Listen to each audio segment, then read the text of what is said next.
Half chance I'm gonna end my life tonight. Nice. That's also a good one.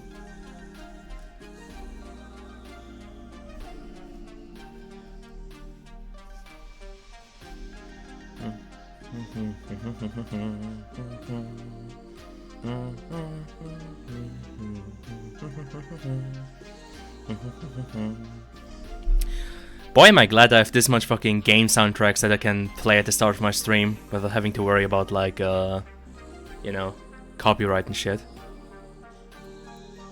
I've got Ahead in Time, Zone of Sunshine, Bone Tones, Cluster Truck, Cult of the Lamb OST, Darkest Dungeon, Death Stranding. But I think that's just the, like, Death Stranding, it's the things that were made specifically for the game, not like the... oh, what the fuck is that band called again?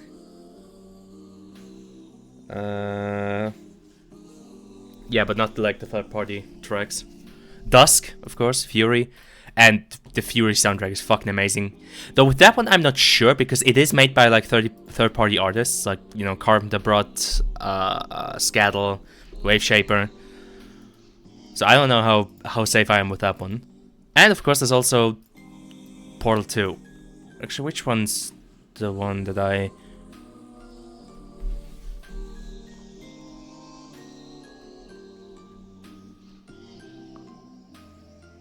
Good fucking question.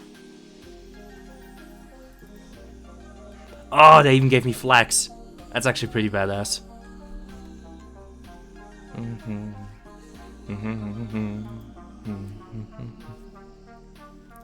Holy shit, it's Bot Clone. Hello, Size Dio. Exactly.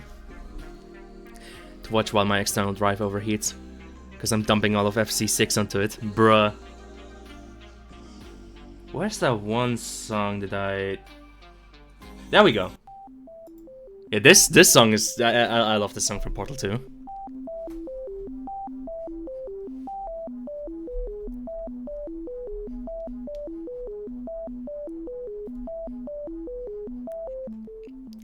I actually remember listening to this back in 2017 when I first went to Gamescom. I remember listening to this while just walking around the convention halls in Gamescom and just like watching all the goings on, all the people like walking around just being amazed at like everything. My pure heart was still able to feel joy back in those days. Yep, beep beep beep boop boop beep boop boop boop. It's like that one joke from SpongeBob. Beep boop boop beep up beep boop up beep boop. No, it's beep boop up beep beep boop. Alright. Let's get on with it. Maps in Portal 2 level editor. Oh my god, I remember that as well. Hey, the connection finally got excellent. Hell yeah. Let me just do a quick sound check. She sells seashells in the seashore. She sells seashells in the seashore. Fair enough. I don't think I should get too close to the mic. I recently noticed, like, if I get too close to it, then I run risk of overblowing it. I feel like keeping about like 10 centimeters, not even 10, like, what would that be? It could actually be 10 centimeters. Distance from the mic is, I think, ideal.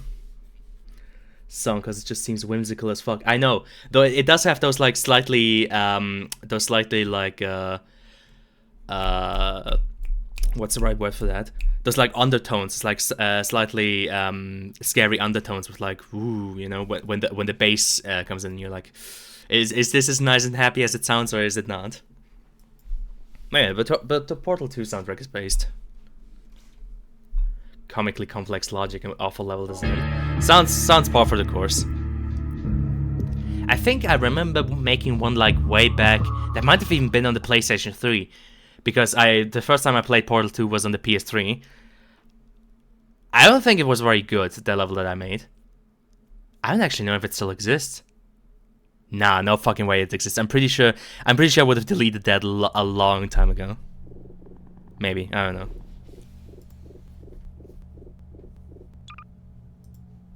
Ah yes, Entanglement, my favorite. Let's go. Got nothing else to do.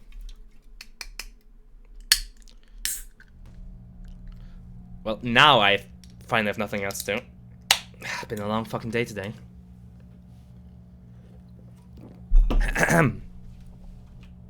What you looking at? Alright. What was I going on about? Uh-oh, look at the monitor. I love just that tracking tracking render target camera. Oh wait, before I murder any of these guys. At this point, you know what I should do? I should probably just do it so that it does this every time I'm fucking start up. I would probably save myself these few seconds every fucking time I do it, but whatever. It's, you know, it's not like I'm here to fucking be efficient, right?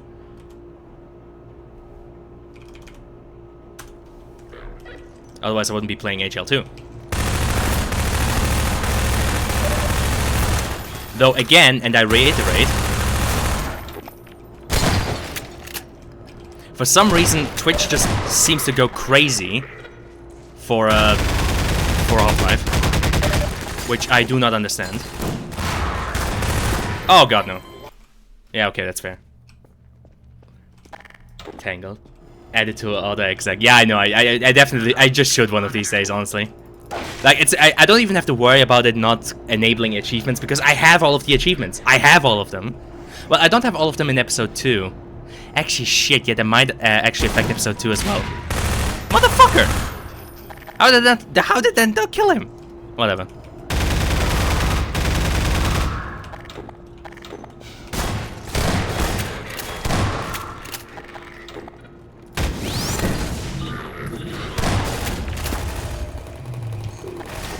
Wait, did it hit one of the turrets? You can hear that faintly in the background, right? I think it hit one of the turrets. LMAO. What was that all about? That's hilarious. Well, I'm okay with that. External drive fighting for its life right now. All the files are stored in arbitrary places, so it's gonna move the arm thingy around every time, lol. Jesus. Why are you moving around everything from FC6? Are you yoinking more models and more animations? Is that what's happening?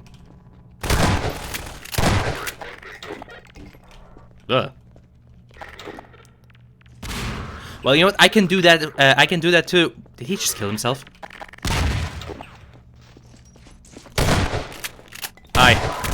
Bye. Extracting all the packages, so I can extract all the sounds. Ah, so you're yoinking the sound of.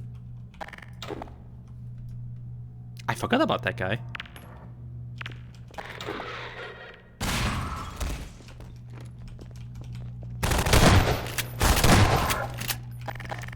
I'm sorry that I kind of have to cheese them, but the game is not being very nice and it's not throwing me any fucking med packs right now. Why am I so low on health? What the fuck happened? Oh wait, did I get blown up in the last stream? I don't know anymore. Whatever. Just see if there's anything interesting in there.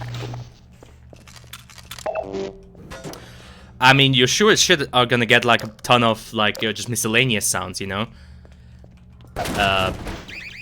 Potentially just, you know, typical Foley, like walking sound effects, I don't know, fucking wind brushing through leaves, brushing through these nuts.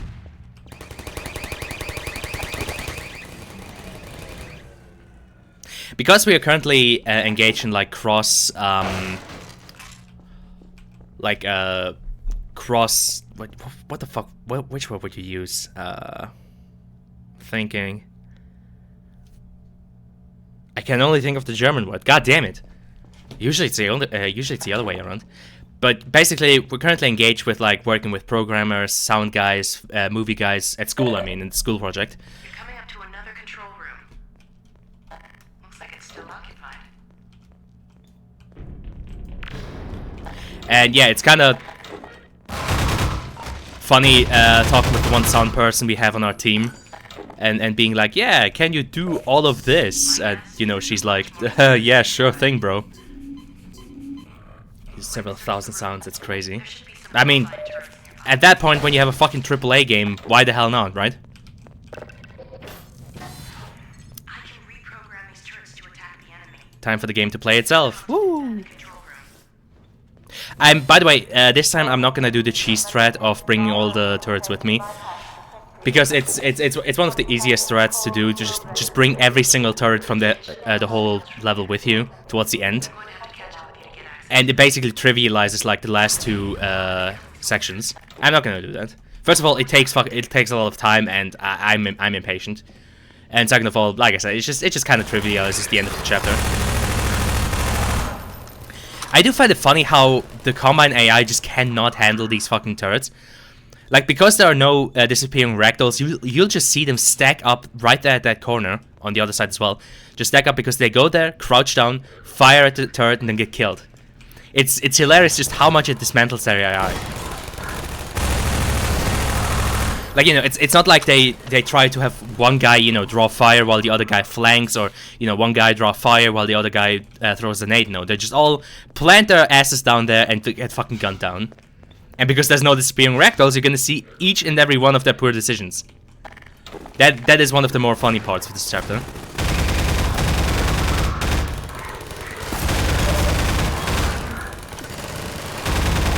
Like, I think occasionally they do try to push through, though maybe some of them are just scripted to do that, but usually they just get locked into shooting at the turret, and, well, you see how that goes.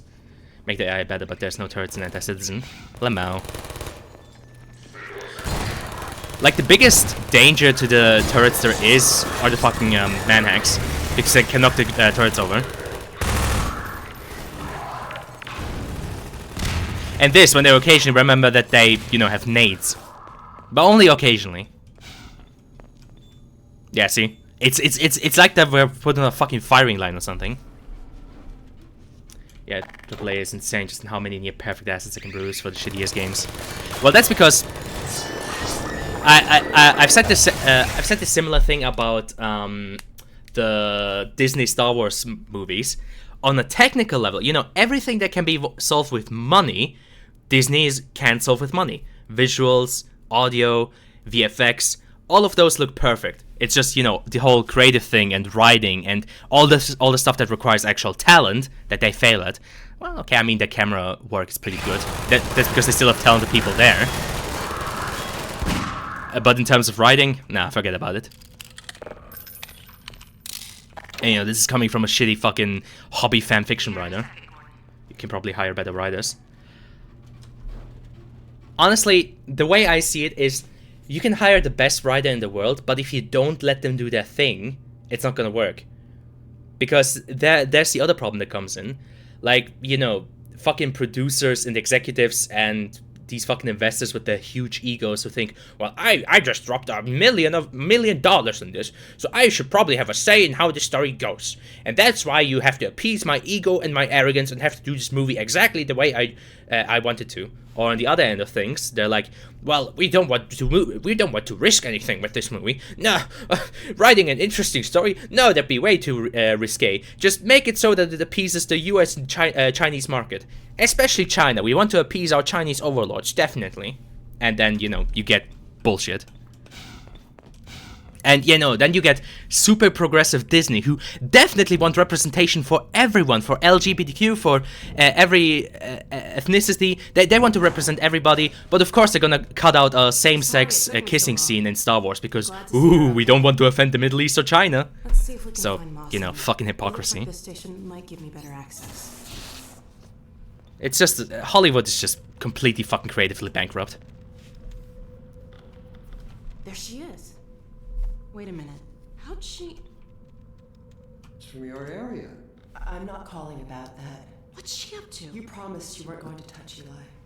Oh my The god. soldiers were a bit overzealous, I admit, but he was too tempting a prize to simply turn loose, especially in the absence of Gordon Freeman. You would have had Freeman. We've done the math and gay is profitable. It's so sad, We weren't man. entirely sure you were ever going to get around to that. Human loyalties being what they are. Dr. As I have stated before, you have to let Eli come around on his own. I You have can't just- known Dr. Vance far longer than you, my dear. I'm afraid your feelings for him may have blinded you. Feelings? This has nothing to do with feelings. It's a simple truth that when Eli believes This our... is not open to debate, Dr. Mossman. Doctor, please. So sorry, Judith. I'm all out of time. Damn her! I don't believe this! Come on, Gordon. Now we've really got to hurry. Go on ahead. I'll disrupt the next level of security and catch up with you when I can. But yeah, I mean, I've had this discussion with a friend of mine not too long ago. Well, not discussion, more so just him and me ranting about the same thing. But, I mean, you know, you have Disney in their infinite wisdom going on about how, you know, diverse they are and how they want to push diversity and how they want to make sure that, you know, all kinds of people are represented in these multi-billion projects and, you know, how we can make sure that it's not just, you know, white dudes doing the whole shebang. Fair enough.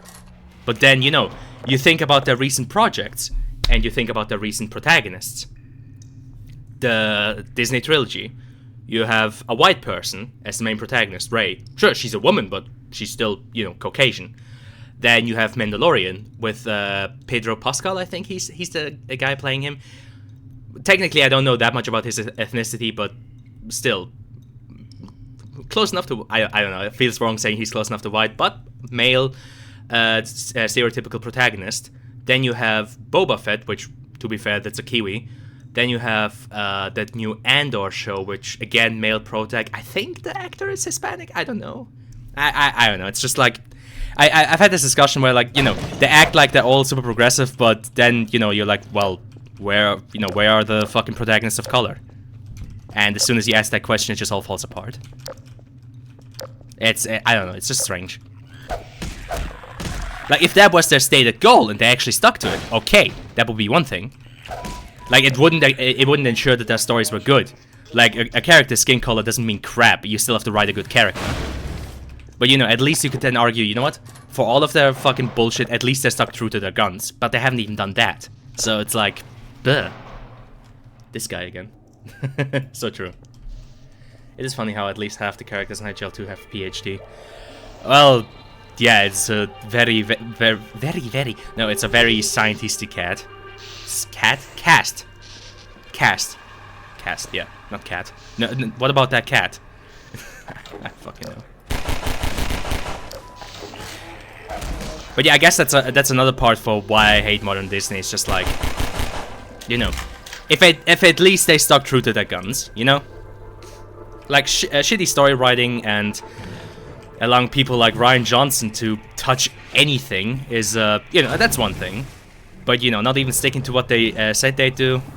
Nah, I don't know. Well, again, I don't want it to get too political. You know, why am I doing it with these barrels? Oh yeah, because I don't break. Because for some fucking reason, some dickhead at Valve programmed it so that if you use one of these pellets, or I think anything else made out of wood, if it's close enough to the other side, it's scripted to break when you jump on it. It's just such a fucking dick move. I don't know why.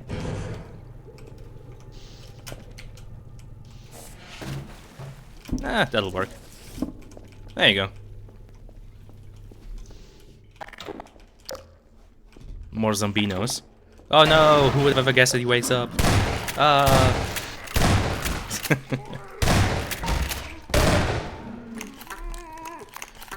For that shit, I always just put a barrel on the other side and then take the damage. Ah, fair enough. I mean, you can also just double hop it and just take the damage. You want little thought experiment. Even me with my, you know, oh no, wait, you do need something to jump. Actually, no. Could you just crunch jump that? Fuck it. Let's test it.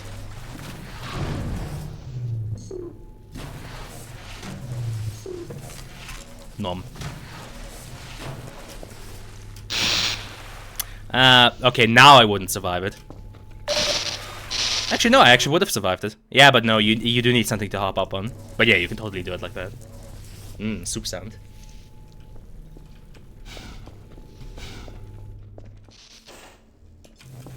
Not big surprise.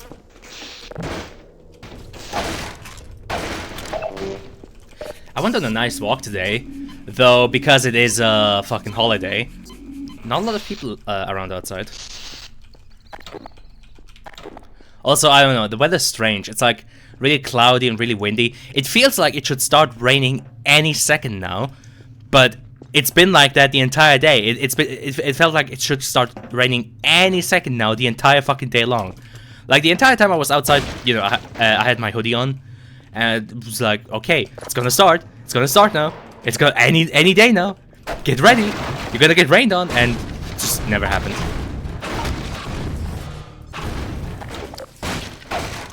Basically, the weather's being blue-balled.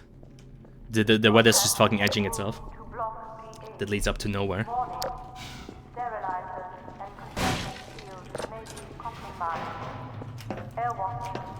Huh.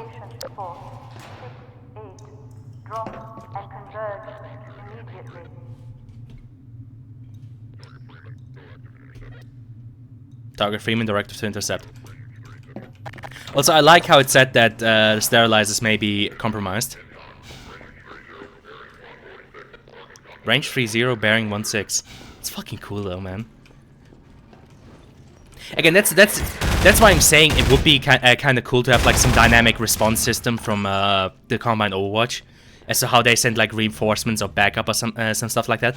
Because you have this really intricate system for that dialogue and how they, you know, request certain things and how they react to you.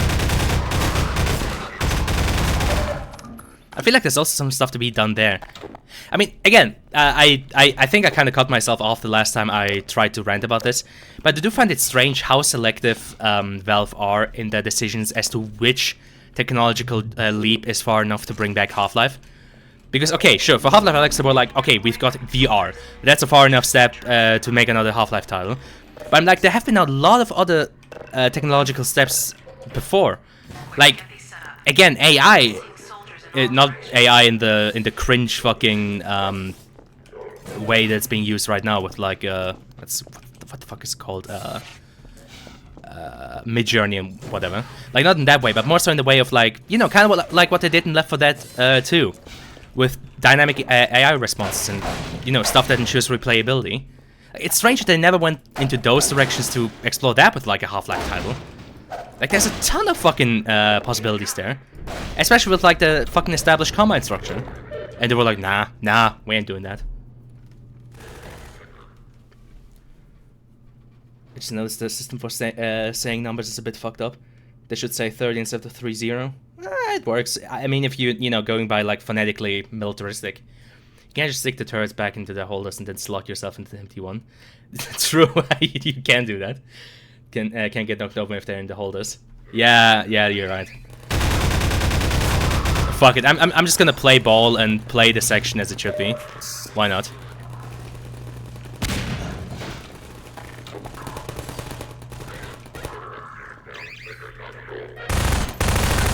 No shit, sector's not controlled. What made you think that? I do very much enjoy how they just fucking knock the turrets over though, if they can. Yeah, don't worry.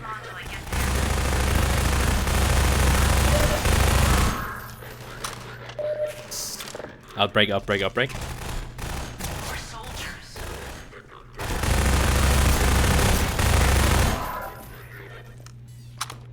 You know, considering just how many you fight, it kind of opens the question just as to how many fucking soldiers were stationed in Nova Prospekt.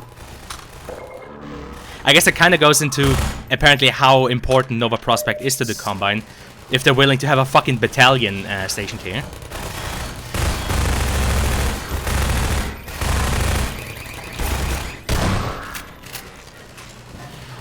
I mean, Gordon's probably fighting at least 100 soldiers throughout the entirety of Nova Prospekt.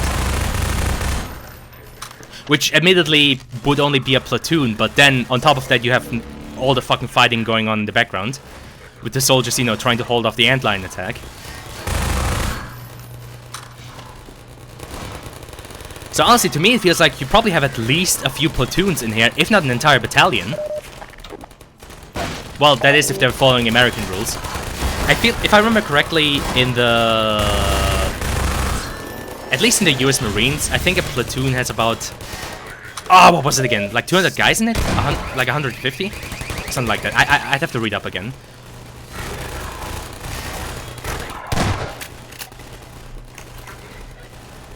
To 399. Oh, that's nice. They have lines for 30. And the teens and such. The lines probably read numbers up to 399. Hey! Hey!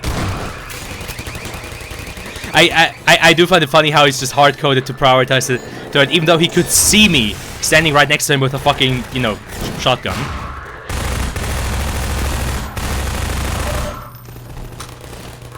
Have it properly implemented in Land a Citizen. Nice.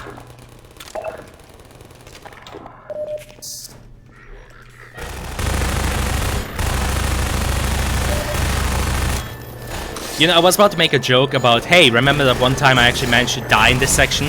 But, you know, considering the section's not over yet, I'm gonna fucking keep my mouth shut.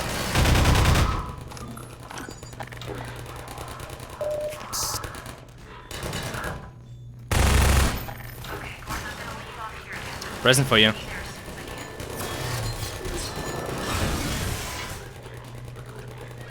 Just look how many of them pile up there. That's another reason. This and that section in Ravenholm is why I love having like infinite bodies, because it also kind of just showcases the fucking ridiculous scale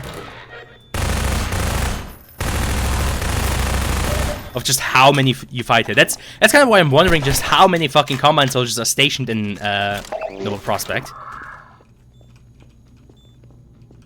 Honestly, my best guess would be that at least a fucking battalion's worth. Where you at?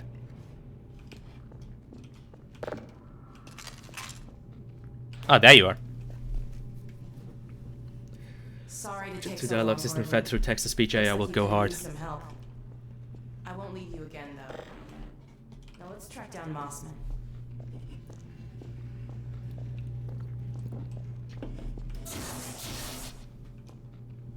Come on.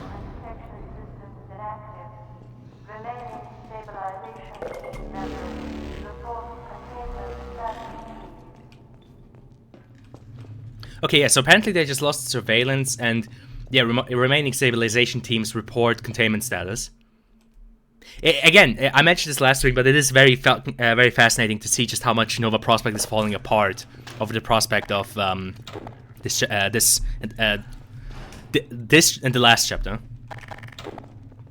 Oh, this sequence is kind of cool. Uh-oh. Hey, this time the flash actually made sense.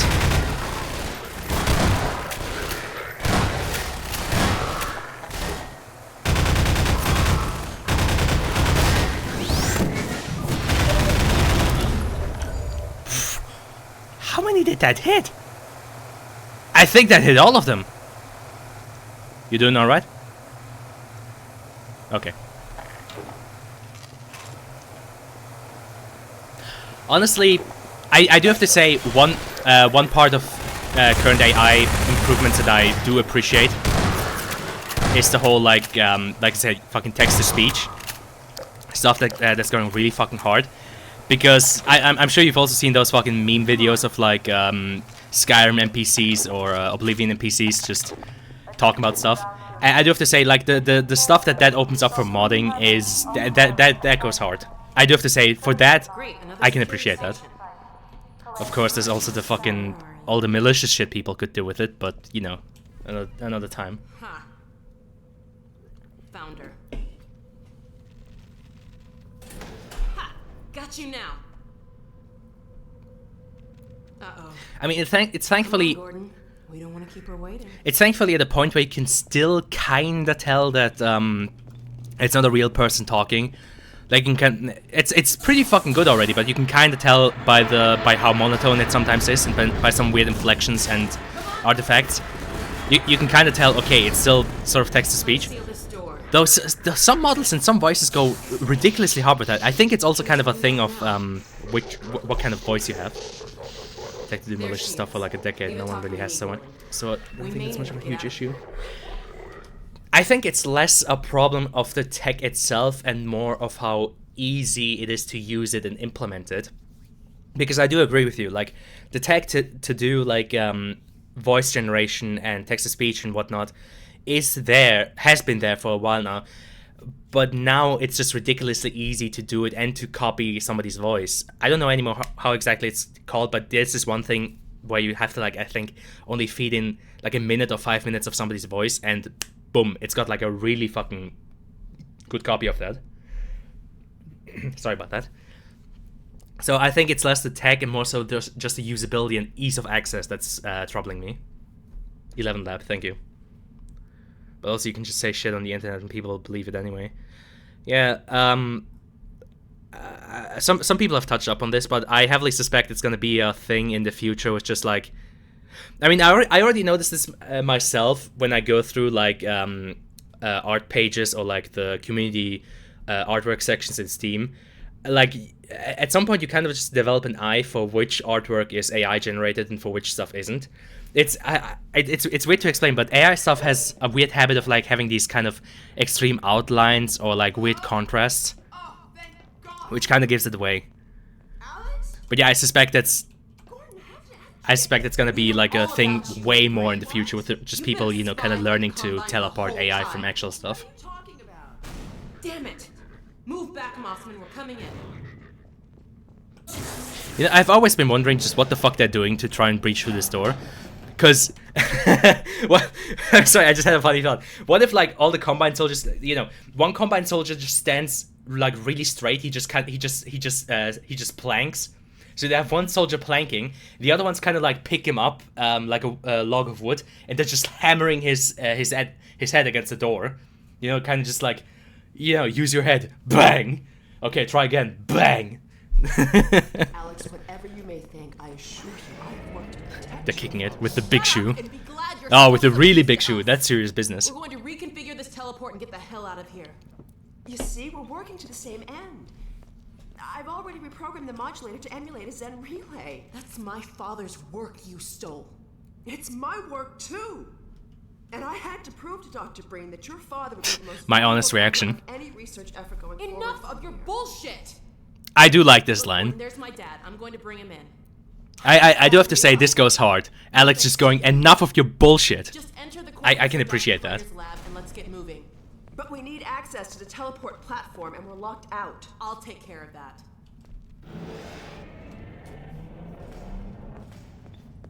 Let's get going.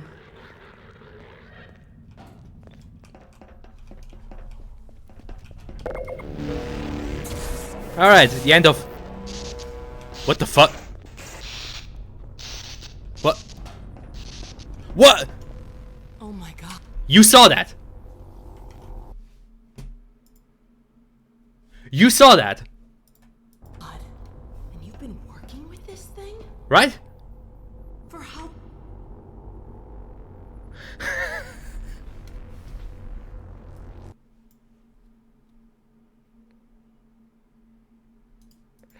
Okay, a good thing then that I had the quick reaction to do this. I'll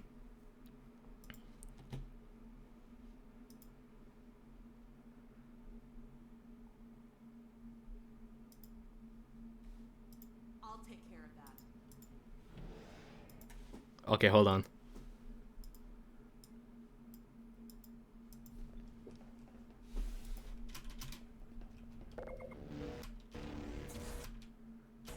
Alright.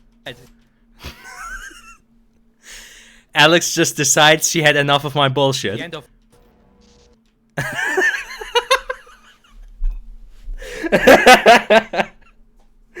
Alex is just like, nope, I've had enough of this shit. Is she just fucking skedaddle out of there?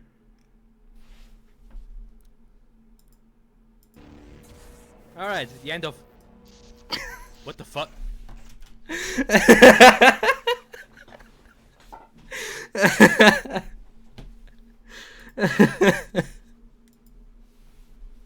Amazing. perfect game. Nothing wrong with it. Never. Until now. I did have a fairly good idea of what to expect. Yeah, important NPCs can teleport for a reason. I mean, yeah, good reason too, but still. It's just... it's just the fact that I got that in my periphery. So you've warmed it up for us. Good. And just in time. Dad, down here. Again, Sorry we he's can't shockingly talk. chill about It's it. bad for you. Don't worry about me, sweetheart. Judith! I see they set you free. Not exactly. Eli! I was so worried about you. The coordinates, Dr. Mossman. So, this is the Combine portal. It's smaller than I imagined. Again, he's... It's like you said, John, he's shockingly chill about this. Dr. Kleiner! Yes, Alex. Where are you? We're in Nova Prospect, and we're running the Zen emulation for the first time. Also, you know, this is one of the parts where Willing? having the player active during the cutscene can lead to some Send my awkwardness. dad through first. He's in position for... What's that? Hold on, gotta bring this back Because, you know... Like, you can see all of this and down. Stop! What are you doing? some spaghettis. Yes. Mama spaghetti. Sorry, Alex. It's the only way. No! Get back! What's going on, Dad! Alex? Judith! No! What's happening? Yeah, they really had no reason not to let him out. I don't know.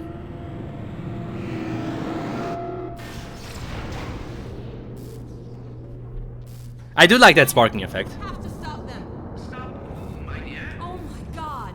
What coordinates are these? Are they like 5 kilometers up in the air? No. Cover me, Gordon. I've got to reset the portal. Whoa, defense section. Use the turrets. Like I said, at least after this we get to follow Freeman and end as Citizen 1, so that'll be fun. And after that we get to our benefactors and Dark Energy, which is okay. Sheesh, after that, Half-Life 2 is already done. Man, they have a really big shoe that they're kicking it with. The Combine issued comically large shoe.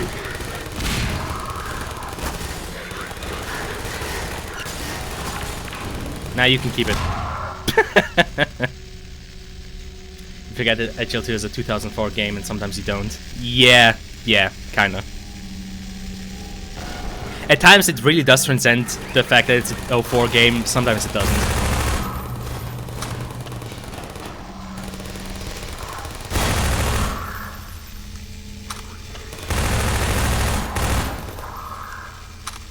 But yeah, it's really strange. Like, sometimes there are these moments where you just completely forget that this is a fucking game from 2004.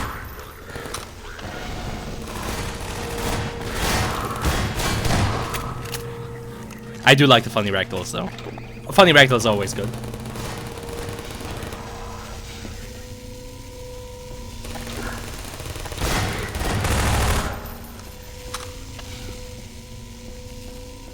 Boy howdy. This section has me at the edge of my seat. Again, that's why I'm saying you can completely trivialize the section by having like additional turrets. It gets stupidly easy at that point. At that point, you can really just plop your ass down here right next to Alex and fucking stare into her eyes. What the fuck are you looking at? What the fuck are you looking at? Yeah, that's where your dad used to be. He's gone. Yeah, that's right.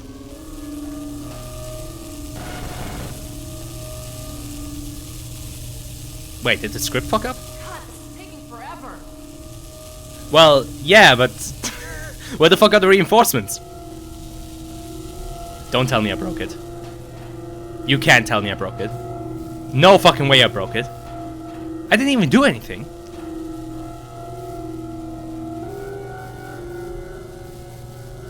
They just gave up. They're like, I mean, he's got 3 turrets. There's literally nothing we can do. It's not like this would have been the perfect time to send in something like the Hunters or any other kind of synthetic enemy. But then again, you know, development time. Just a couple more seconds.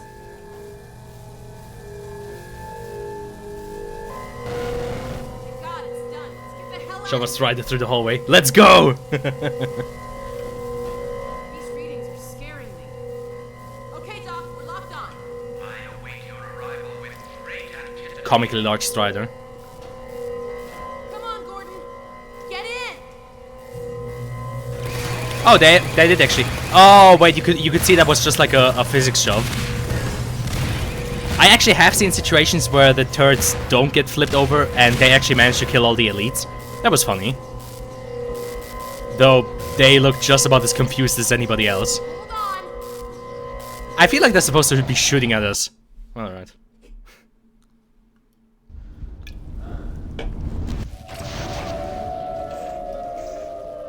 My God, we made it. But where's Dr. Kleiner? Dr. Kleiner, let us out. Kleiner with a shotgun. Alex? Gordon? Kleiner, gun How safety! did you get here? Don't point that at me! When? What's wrong?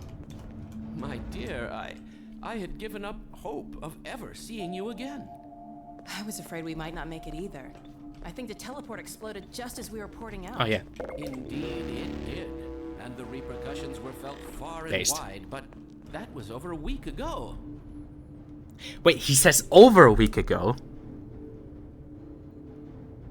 Oh god, I forgot that. He says over a week ago. What the fuck are the implications for the uprising then?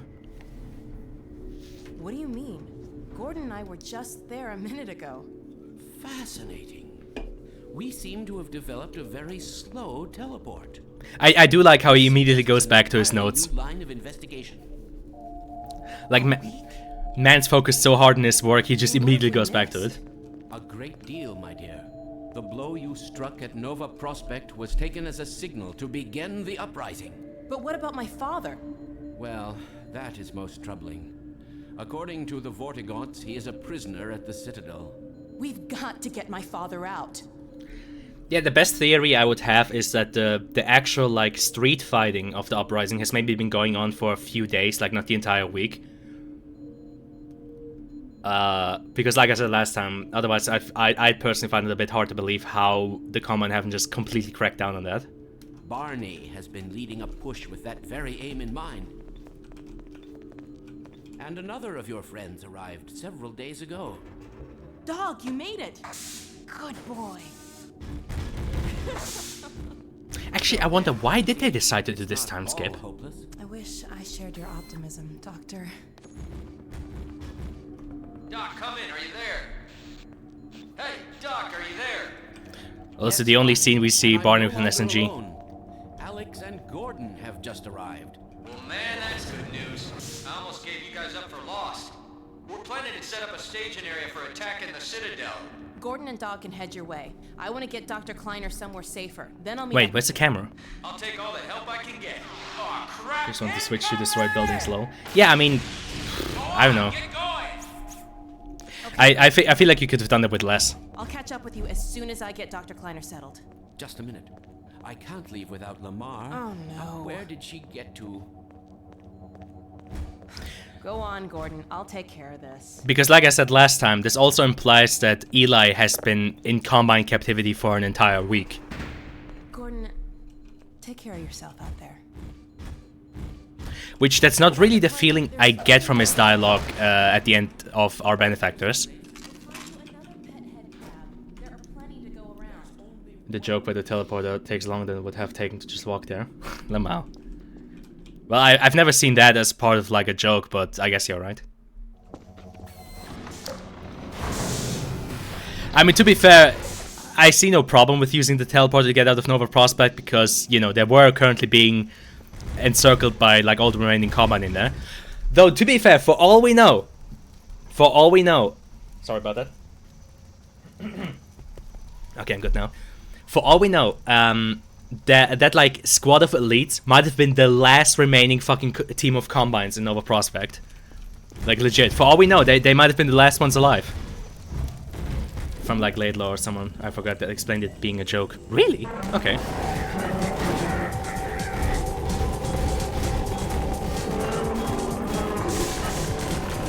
Also, yeah, we're back at where Alex saved Gordon. from the Metro Cops. I remember you, John, being, I think, shocked when I explained that, but yeah, this is exactly the same place where we ran across the rooftops.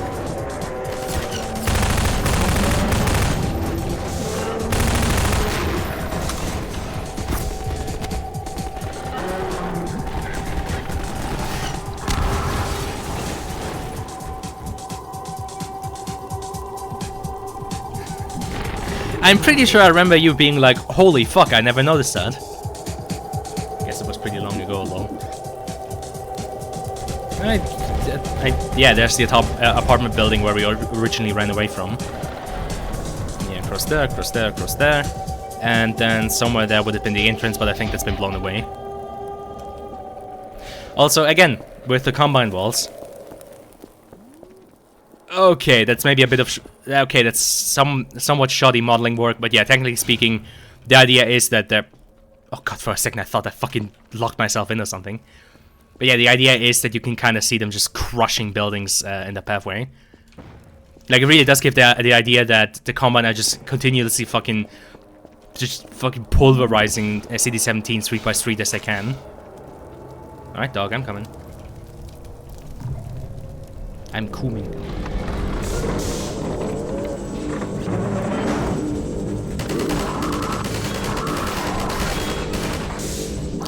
Also, you know, considering that dog is a thing, it does kind of make you wonder what the hell they need Gordon for. Or, you know, why not build an entire army of killer robots?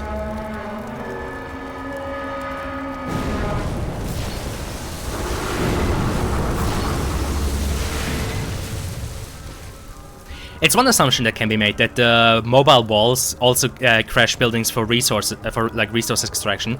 I think here more specifically it's just because, you know, they want to stop the uprising, so they kind of just want to crush all the buildings where rebels could be hiding inside. Spooky fact: it's not plugged in. Bum bum bum. Okay. But yeah, my assumption about the mobile walls around the Citadel have always been, I mean, aside from protecting the Citadel, it's also just, you know, having crushed the surrounding area for, like, resource extraction. But yeah, I would argue that's one fair assumption to make.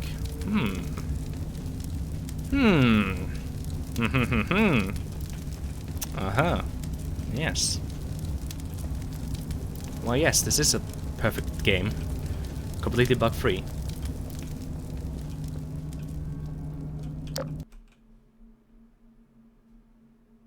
And you know, how are a bunch of rebels gonna stop a mobile wall? I think the only reason why they're not, like, extremely viable for, like, combat is just that they're, you know, very slow and take a lot of energy to, just stomp everything into the ground. Hell, Gordon Freeman, and about time, too. This fucking dialogue. And you know, I'm sure if we were to explore that concept further, and you know, this fucking kindergarten again. No, they broke the swing. No, they broke the seesaw. No. But you know, if we were to explore the concept further, I'm sure there would be probably a way to circumvent or sabotage the Combine walls. But you know, that never comes up in this game.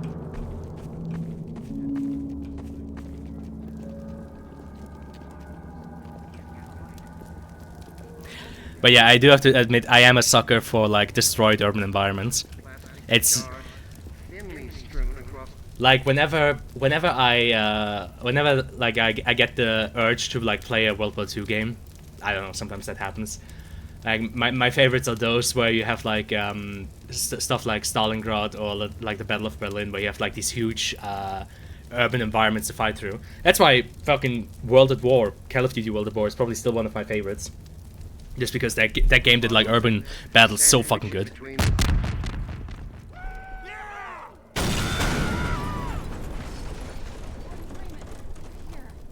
Dr. Freeman? We're coming with you. Well, Dr. Freeman, we can finally make some headway. I have John Freeman on my side, so basically we're unstoppable. I do like the different I do like the fact that different, like, citizens have, like, different kind of stances. However we can, Doc. Go there.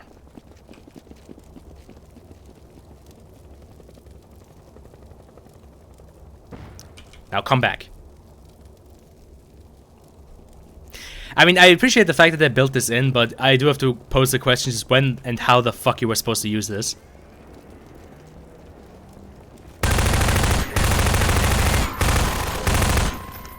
I guess the best usage for that is still in case these... Personal space! Lady, please! In case these blockheads are blocking you. In case these clowns are blocking you, you can just send them away. Hey! Hey down there! Supplies! Badass poses in there. Section always confused me.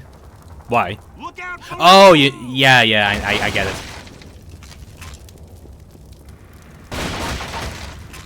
I was about to ask, but I completely understand what you mean. Oops. There really isn't a lot of good telegraphing that you're supposed to go there. Like, obviously you have the obelisk that's drawing a lot of ice. You have sources of fire which can draw some ice. The sun is pointing more so in these directions. There's like really nothing that's pointing towards that. Like, I feel like they could have easily had like one of those combine lights. Just like point at that. Just like fucking point, like have a point light there. And maybe get rid of this fucking tree. This fucking tree needs to go. Just cut it down. Because like if you're standing right here, it blocks the view. But yeah, I agree. The design here is kind of lackluster. It stays closed for way too long. I think it's scripted to stay closed for until you do the squad-based tutorial. Until you send your squad somewhere and you recall them back.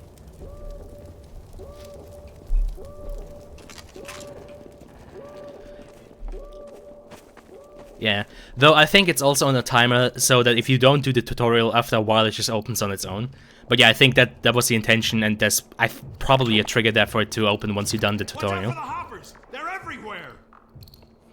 Also, I found it funny how Valve felt the need to have like multiple citizens tell you how you should watch out for the hoppers, and they're everywhere. Hey guys, did you know you should watch out for the hoppers? They're everywhere. You see these hoppers? You should watch out for them. They're everywhere. Sorry, Freeman. Oh yeah, I could do that, couldn't I? I'm probably not gonna do that just so I play this section correctly. But you know what? Let me try if I can still do it. Of course I can still do it. How couldn't I still do it? All right, but let me do it correctly.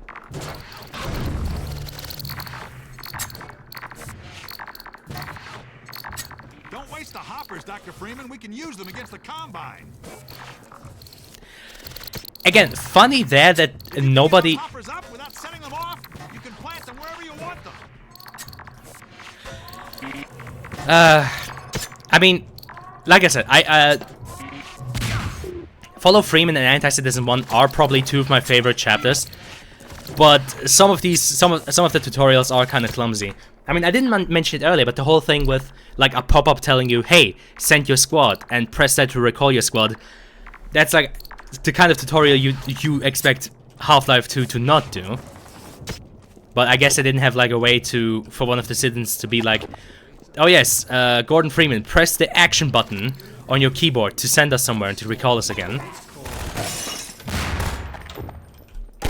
Like, you know, they didn't want to go all fucking Hideo Kojima on it. I do like the fucking jumping animation that they have. Here, stick this hopper onto your back and then run like that's what's a Combine. Oh, it's just pop-ups for button mapping. Yeah, I know, but I don't know. Dr. Freeman, I'm coming with you. I guess it's not that atrocious, though. This whole thing with them insisting on saying those, ouchie, those hopper-related lines, even though they might not make any sense in context. Like, it makes context for them to say, hey, don't waste them if you waste them, if you actually fucking throw them somewhere instead of putting down again. Which makes sense for a first-time player to do. But then, you know, if the player doesn't do that, they still say it. That's kind of weak.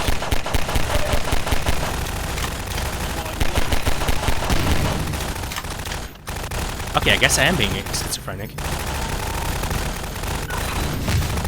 Oh! That would have been so sick! Also, you know, I think I'm developing PTSD with the amount of fucking shooting that's going on around me. But yeah, for a second I thought this was the alley where you, like, go to a door here and have, like, Alex, like, let you in somewhere. She, like, talks to her. In episode 1, I thought this that was this alley, but I guess it's another one. Probably one that looks just eerily similar.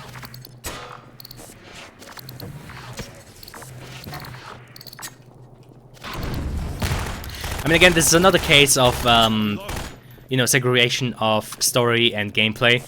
But it is kind of weird that the Combine would make the mines this ineffectual. Watch out for the hoppers. You can let the hoppers hop and then kick them. Okay, that's kind of badass, actually. Though, didn't you have a kick in, what was it called? M mod or S mod as well? Would you do that there too?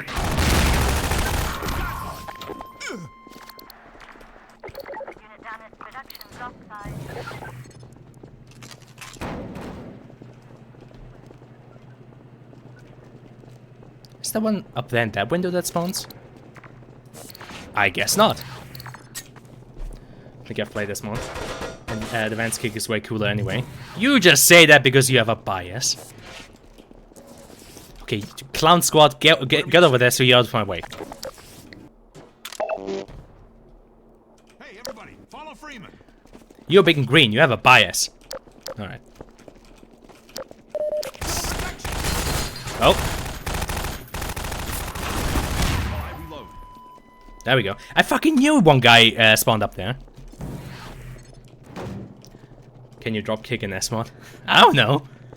What are you asking me for? I haven't played it yet. Man, fucking Metro Cops, just Civil Protection cannot fucking catch a break. The biggest enemies in this entire game so far are still just fucking explosive barrels.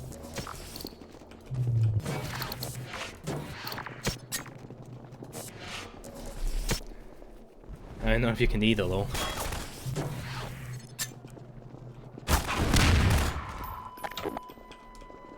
I do like, though, that you start out by fighting Civil Protection again. Just to kind of have this escalating line where, you know, you start off with Civil Protection, you go over to Combine, then, you know, you fight fucking 3,000 Striders at once, you fight more gunships, then you fight another fucking 5,000 Striders, and then, you know, you're in the Citadel. After having slaughtered like 10 billion Combine. I'm only exaggerating slightly.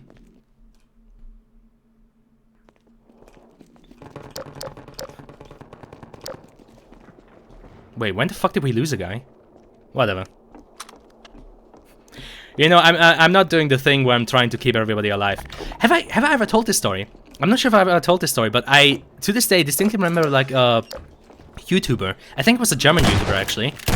Having this really cool idea where he like, in like different games, tried to challenge himself to like keep NPCs alive.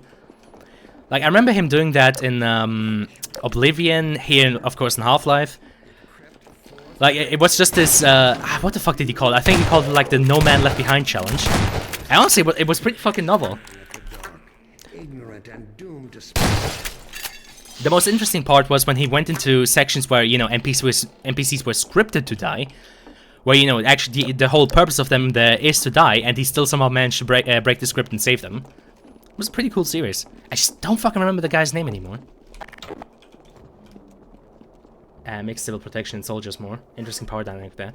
True. I think I already said this once when I streamed episode 1 the last time, but it is kind of strange how Civil Protection and soldiers kind of just keep a distance from each other. Like I don't think we ever see them working together, which is strange.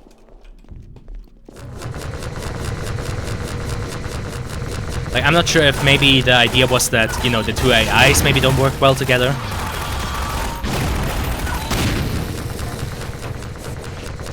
Or if maybe the idea was more so for like a story purpose. Like, oh, you know, Overwatch soldiers don't like to fight along the Civil Protection, or vice versa. Coming in and Civil Protection moving out of the way. Yeah.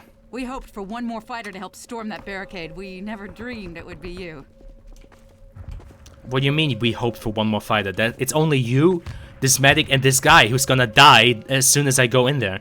No, legit. He's fucking scripted to die as soon as I go in there so this medic can join us. You are a terrible medic. Can't you see I'm busy? Well, obviously not that well. What the fuck? Yeah, see, that's what happened to our last patient. Let me get out of your way. But yeah, I can kind of imagine this sort of hierarchical thing where, you know, Civil Protection is just like, okay, the soldiers are coming in, we're just gonna move out of the way and let them do their thing. Yeah, see? Her patient just died. Fucking told you so. I do find it kind of funny how at some point you can just have an entire squad of medics.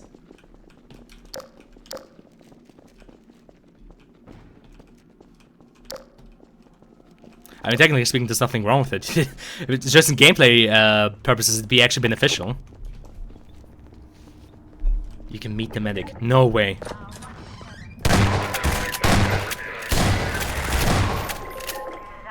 Man, imagine having a melee attack.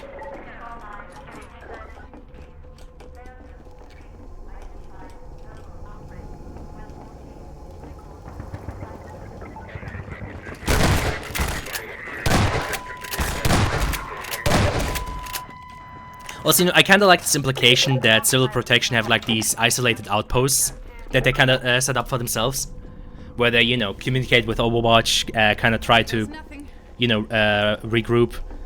Maybe even as we, if these fucking clowns would move out of the way.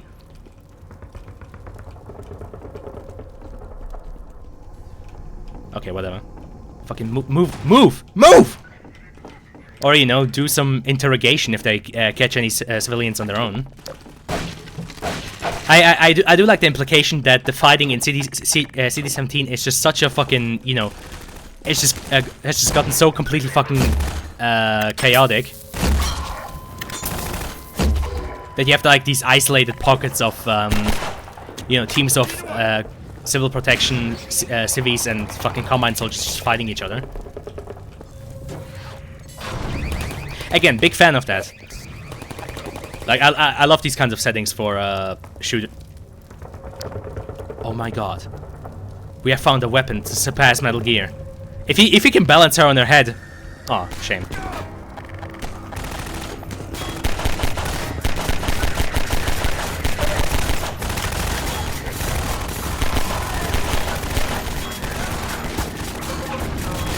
Oh yeah, I forgot.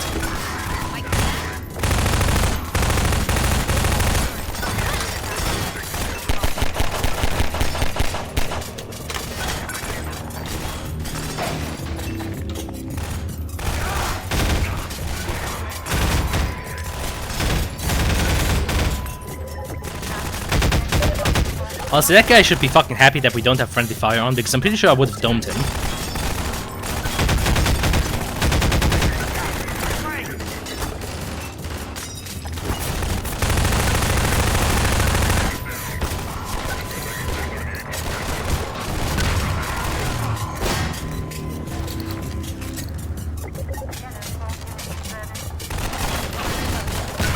Yellow 4, Unity serviced.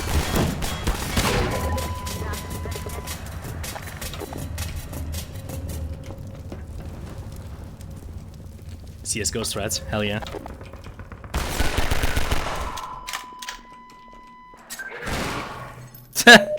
Lamau.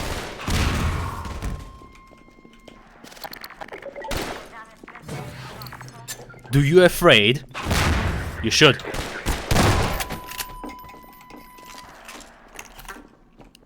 Because, you know, Gordon Freeman is the man and he doesn't afraid of anything. I've been watching some DBZA lately again. It's kind of funny. I'm not interested in any other like traditional Dragon Ball media because I am of the opinion that Akira Toriyama is a horrible, horrible fucking writer. But when it comes to Dragon Ball Z Abridged, I'm all for it. Because, you know, Team 4-Star are actually good writers. Team Fortress. No, Team 4-Star. I guess I should pronounce it correctly. Akira Toriyama. I don't know. The Japanese names be like. What the fuck? Where'd he go?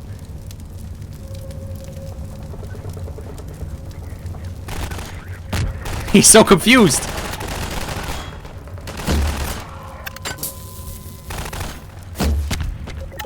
Oh, shame. He was so confused, he didn't know what to do. Poor guy. Jesus. Oh man, poor bastard.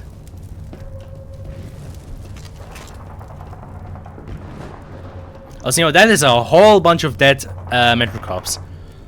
Like, again, that must have been multiple teams who were, like, fucking dedicated to holding this position.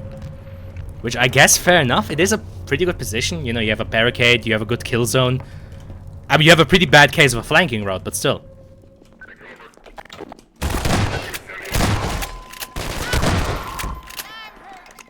No, you're not. See? Children, please get out of my fucking way. Thank you.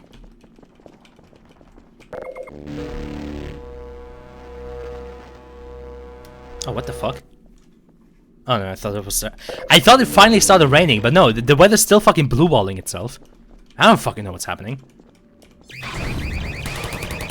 Yeah, this fucking trap can go fuck itself. It's so mean. Yeah, Bravo 6 going bruh. Clear the rooms, check your corners. I don't know. Like, the combat in Half-Life 2 was never really the focus and isn't really the strongest part of it. But I do kind of appreciate sections like these. On the one hand, I mean, this lets you just go let loose on, you know, civil protection with, you know, your new arsenal of having shotguns and AR2s and whatnot. Especially the shotgun is retardedly fucking powerful against these guys.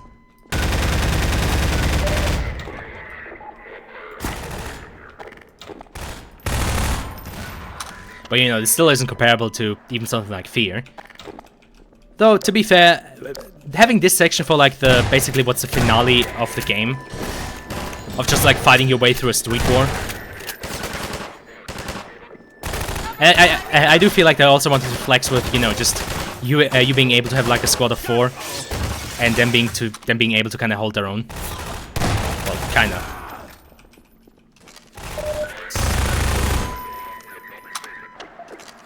I mean, didn't it take a patch for the fucking medics to finally start healing the other cities too? Thank you. But, you know, they can hold their own. Also, again, a big fan of house by house fighting. Or I guess at this point it's just fucking hallway by hallway fighting. It does have, like I said, interesting implications for how the street war in City 17 has been going.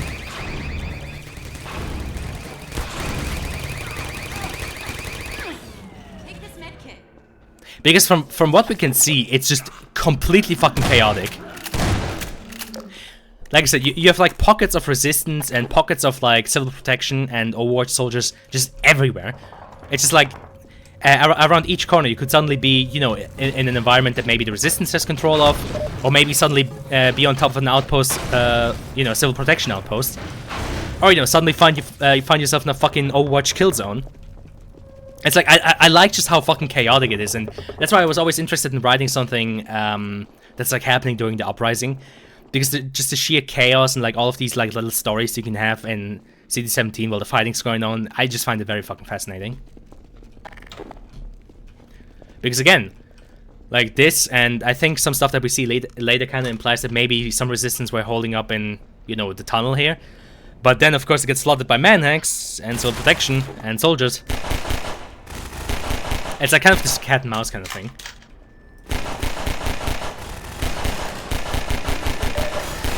Ah yes, fighting manhacks, my favorite.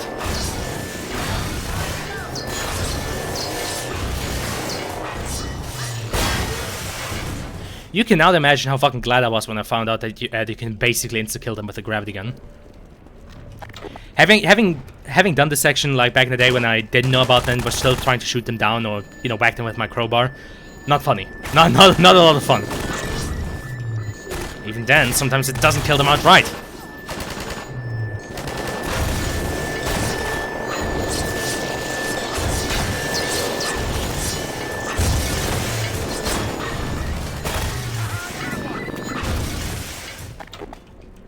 I think I actually recently saw, either it was a comment or a post about like the vehicles in Half-Life 2 and some of the implications.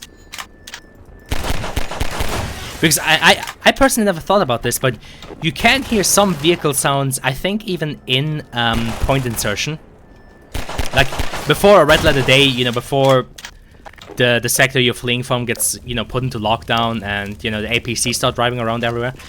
I think you can actually hear vehicles, so Currently recreating Manhax Phantasm Citizen. Lamau. Maybe make them less annoying. Maybe have like less of them. I don't know. Gotta reload.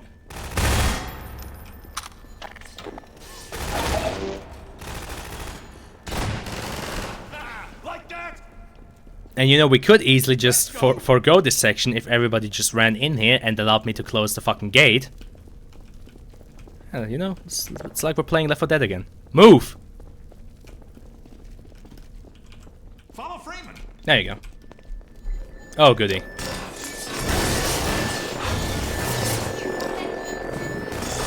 Not sure what the level designers were thinking about with this. Because I'm not sure who at Valve felt like it's necessary for us to, you know, fight 10,000 headcrabs, no, manhacks again. It's like, why?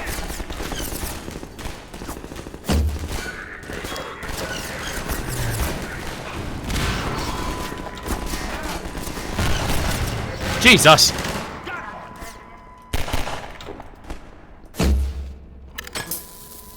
But yeah, again, this is another part of what I mean. Like, why is there suddenly just a combat outpost there? On the other hand, why is there like a little resistance hideout here?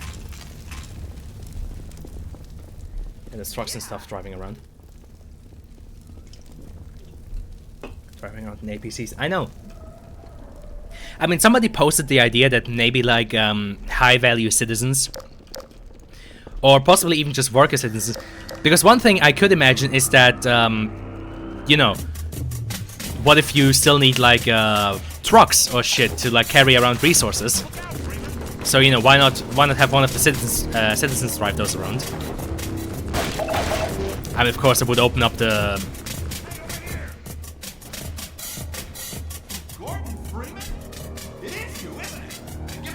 Yeah, anyway, that would open up the possibility of like them doing nefarious shit with the trucks, but then again, the Resistance is shown to be able to build vehicles on their own, so...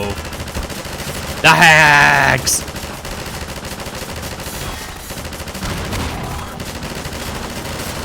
Dr. Breen does not appreciate us hacking. Man, I think I say this every time I'm reminded of it, but I seriously should watch fucking Gmod Idiot Box again. What a fantastic series. I mean, that shit was my childhood. That's what introduced me to Gmod. For better or for worse. But hey, we finally got Overwatch soldiers. And again, I'm not sure which like fucking level or map designer felt the need that we need to fight fucking 10,000 different fucking manhacks in this goddamn level. Was it you, Kasali? I bet it was you.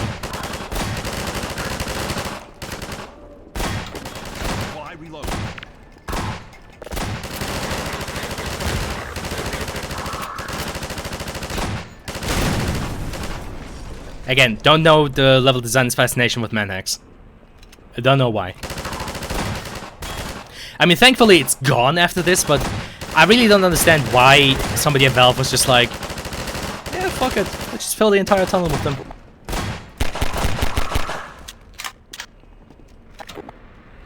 This and that upcoming poison tunnel are probably the weakest parts of Follow Freeman.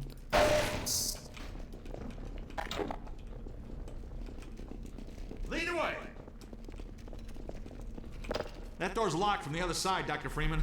Maybe you can find a way around. Damn, bro. Here, patch yourself up. Oh yeah, okay, that is one good thing about having two medics. They can heal each other. Oh, my favorite section. Good thing you've got that suit. Yeah, no shit. And good thing I have a helmet. Half-Life fanbase. Obviously, I have a helmet. That debate is always funny.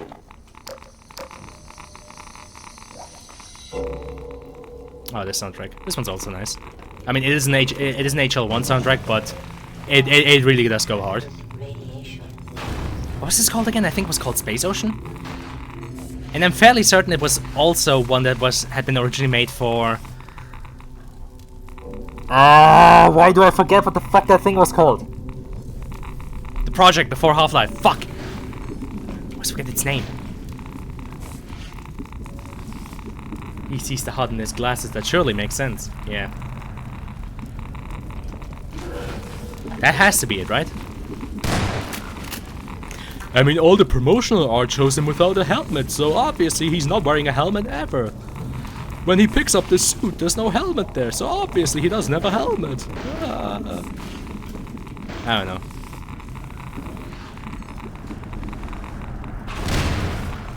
It's not like, you know, the helmet could be an additional thing, or, you know, he could take it off at times when he's talking with people.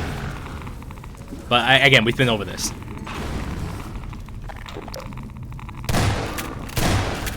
I mean, having any form of exposed skin in this environment where my Geiger counter is currently going crazy, I am sure would be very fucking healthy.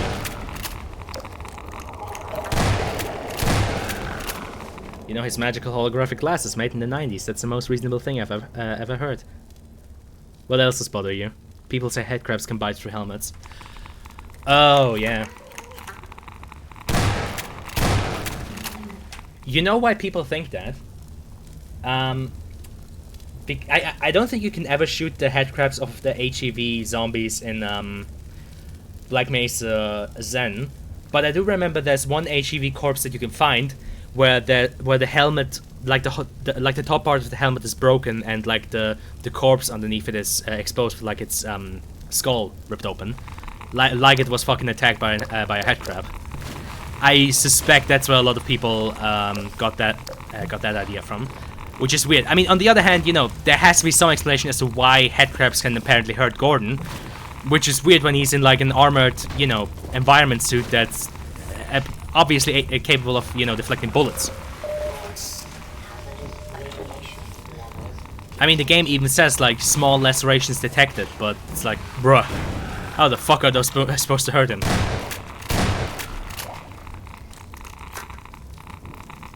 Is shown to be pretty ineffective at getting on people's heads.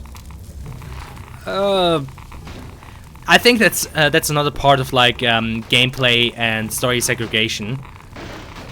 Because again, in all of those scripted sequences where we see headcrabs attack people, they seem to be very fucking effective at like, you know, sniping their heads and landing perfectly so in a way that they, you know, can overtake the victim. Point being, all the, you know, scientists you see being overtaken in Black Mesa, or was there ever a scripted sequence in HL2 where you could see somebody get attacked by a headcrab? I know that's that one guy in the shanty yard at the end of Root Canal, but he already has a headcrab on him, so I don't know.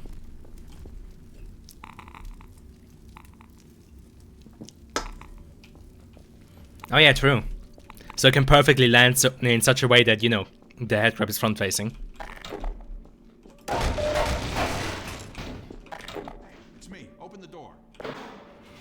You made it through okay. Figured you would. Let's get moving. I mean, I can buy headcrabs being dangerous to a certain degree. I suspect the danger from them comes just from the numbers from the number of headcrabs. Like, imagine this, you know, you're a normal guy, you're not Gordon motherfucking Freeman, but you're just like a normal resistance guy. And, you know, you're in a room with like 6 headcrabs. You get 5 of them, but you know, one of them managed to, you know, climb up behind you while you were occupied with the others, and swoop, it lands on your head. I can still imagine that some people would be capable of fighting them off if they're fast enough about it. But I imagine that's just the big danger of headcrabs is, one, the sheer number of them, and, you know, the other thing, the element of surprise that they use. Also, you know, fast headcrabs are just evil. These little fuckers were just... Holy fuck, how many were there in there? Jesus! What the hell, game? Be badass to have headcrabs latch onto NPCs and anti-citizen. The NPC collapses, then turns into a zombie like a minute later long. Badass, but how the fuck would you do that? You know? Like, I appreciate the dedication behind doing that, but how? Dr. Freeman?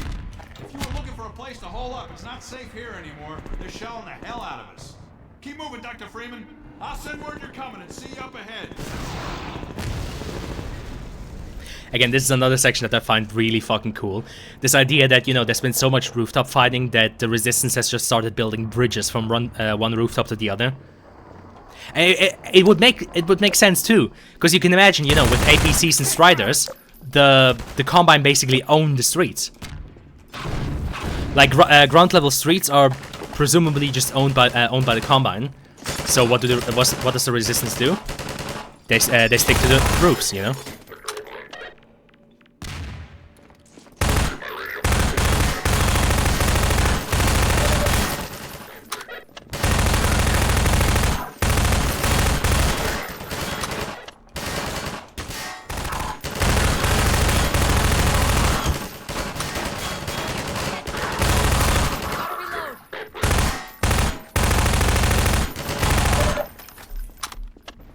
Pretty hard to transition from normal NPCs to headcrab zombies. Yep.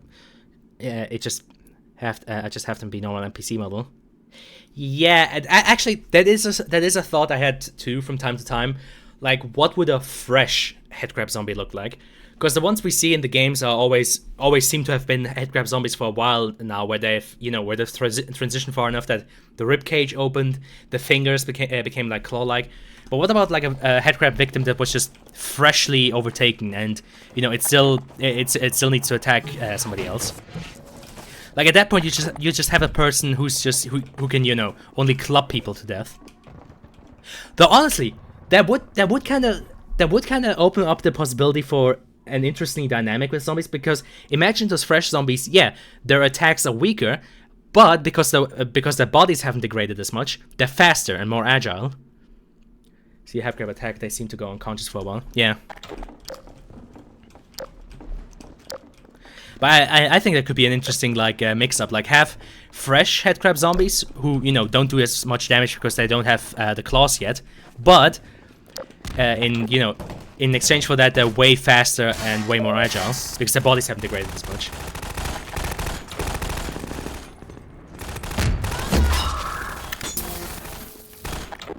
Again, I really love this section just for the implication of, okay, holy shit, we lost this house across the bridge.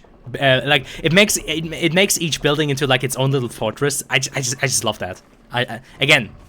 One of these days I should really just write like a little story or something during the uprising.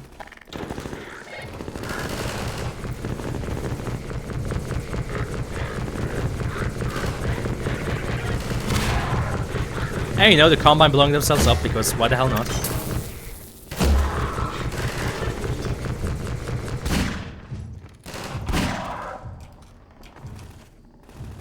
Also, Strider's OP, please nerf.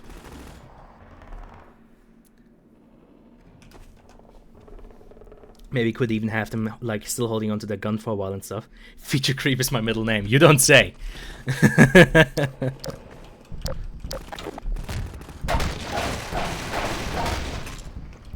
I don't know. We'll think of something. I feel like feature creep in a situation such as this is somewhat allowed because you're building up on something that already exists. You don't have to like build up the entire engine from scratch. So I think that is one of the situations where you can probably go kind of crazy with it. Man's psychic. He already knows there's something there. Also sucks to be that guy. Hey, it's me. Open the door. What's the password? For a second.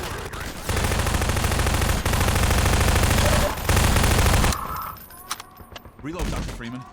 Also, this fucking joke about what's the password? Password. Working on anti-citizen because I can do the most insane feature creep and no one's really questions it. No one's stopped me yet. Man, rip that guy. Also rip this guy.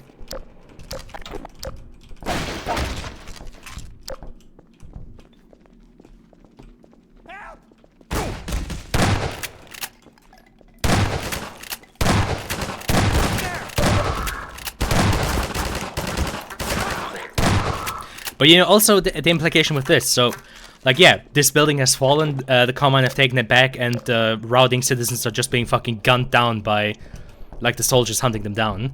Like, again, I just love the implications and possibilities with it. It makes, like, each little house fight into, like, its own siege. It's so fucking badass the shit you can do with this. And then, Gordon comes in and just fucks everyone up. Okay, come across.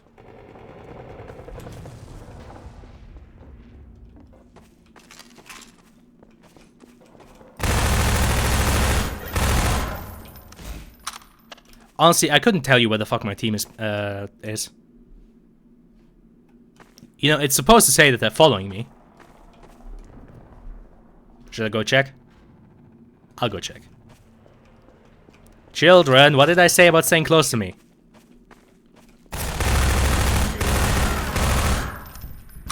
Where the fuck are you bozos?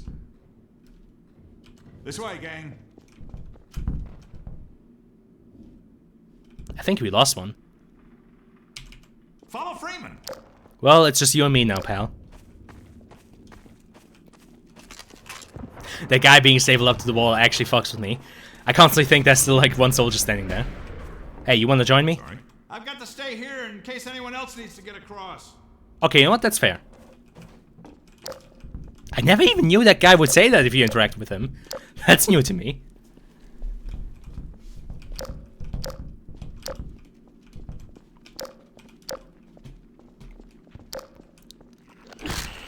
Head crabs! I know! Catch yourself up. Thank you. Oh, for fuck's sakes. Can I get another one? Oh wait, you're probably on the recharge. Go, recon. Or as Arson would say, go read, you know.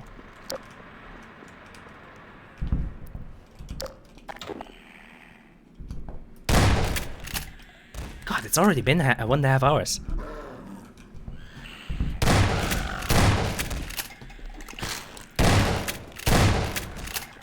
But again, you can kind of see how these parts of the buildings have just burned down. I kind of don't like the HLA manhack. I'm gonna make a new one that no one really seems to question at all. Oh god! Okay, the fact that I've forgotten that Half-Life Alyx has manhacks in it probably says a lot. Like, genuinely, I completely forgot that Half-Life Alyx has manhacks in it. When and how? Hey, it's Freeman. Let's follow him. There you go. I mean, you still don't know what happened about the other guy. Also, I find it funny how they were asking for a passport while the building was being overrun by Combine.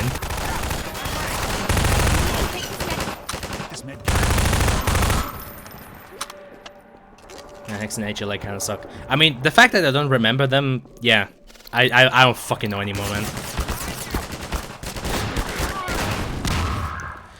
Like, you know, I remember the antlines, the headcrabs, obviously, even those like weird electrocution dogs, the combine units like the suppressors, shield guys, the fucking machine gun guys, the captains, the like normal hazmat dudes. But I had completely forgotten that there were manhacks in that game. Yeah. I guess maybe that implies that manhacks could potentially be bad enemies that Valve should stop using.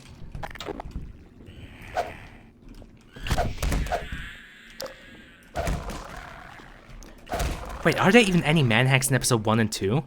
Has to be. At least a few. I don't think nearly as much as in that early tunnel section, but I think there probably still are some. I reload. Oh, my leg.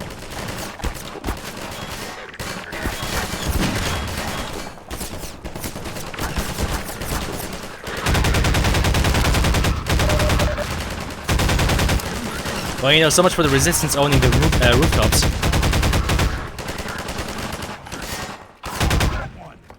Nice. Though I guess it's still a lot easier to, you know, fight common soldiers on the rooftops than fucking fight Strinders in the street. Again, that's another thing that I'm kind of sad HL2 didn't touch up on. But you know, the fact that there's just Striders roaming the streets, I mean, they kind of try to do that, I think, in the later section with like the one Strider who can only see you once one of the scanners spots you. But you know, the implications and possibilities there are that, you know, you have to stay away from the streets. Because, you know, the moment you get out into the open, you leave yourself open to be fucking gunned down by Striders. That's why I like the one line in episode 1, where, you know, Alex just says, okay, the Striders have gone crazy on these roads, like they've just been let loose, they're owning the roads now.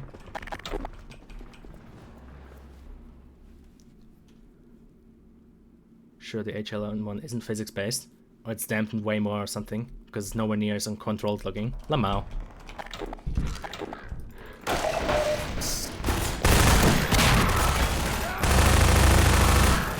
Hey, at least we haven't lost a medic yet.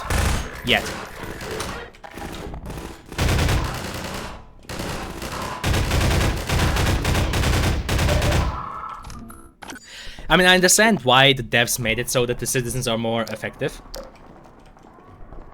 So, you know, that they actually work as allies, but I always found it funny that if you, like, plop down a bunch of, you know, rebel NPCs and a bunch of Combine soldiers, the soldiers regularly fucking lose. Just because the rebels have been just made too OP. And that's aside from me being OP. Well, me as in Gordon Freeman.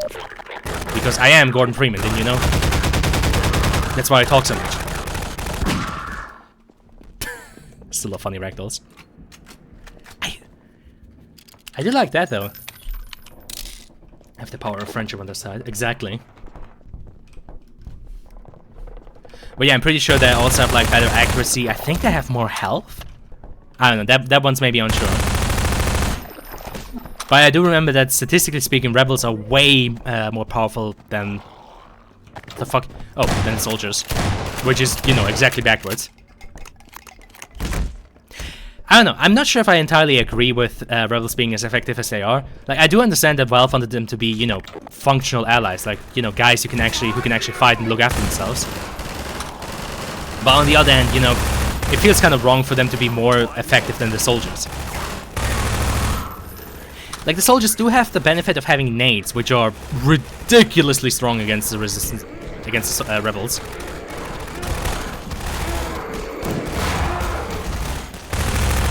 And then there's the funny SMG grenade, which just ruins everything. But you know, that's not gonna stop me from using it. Here.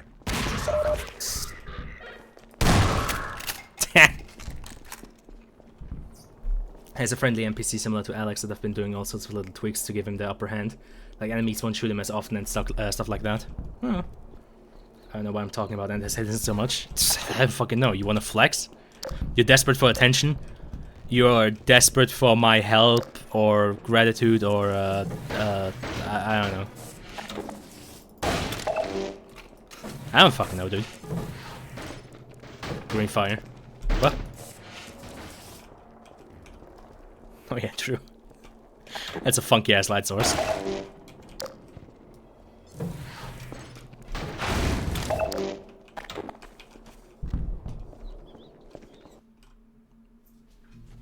I could make some boodles. Okay, wait, are we already at the section where we meet Alex? I think we are.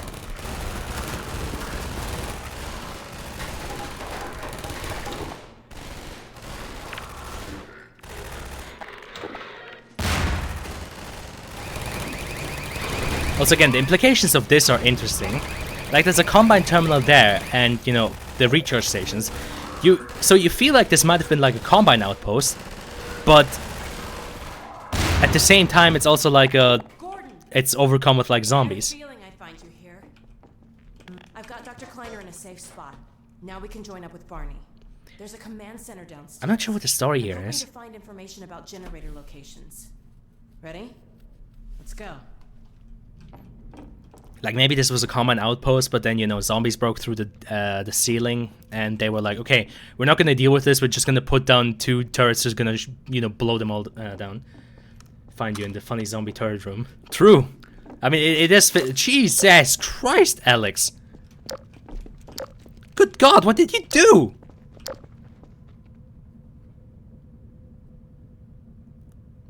This feels like the kind of scene that John Wick would leave behind. What the fuck? Like, legit. Jesus.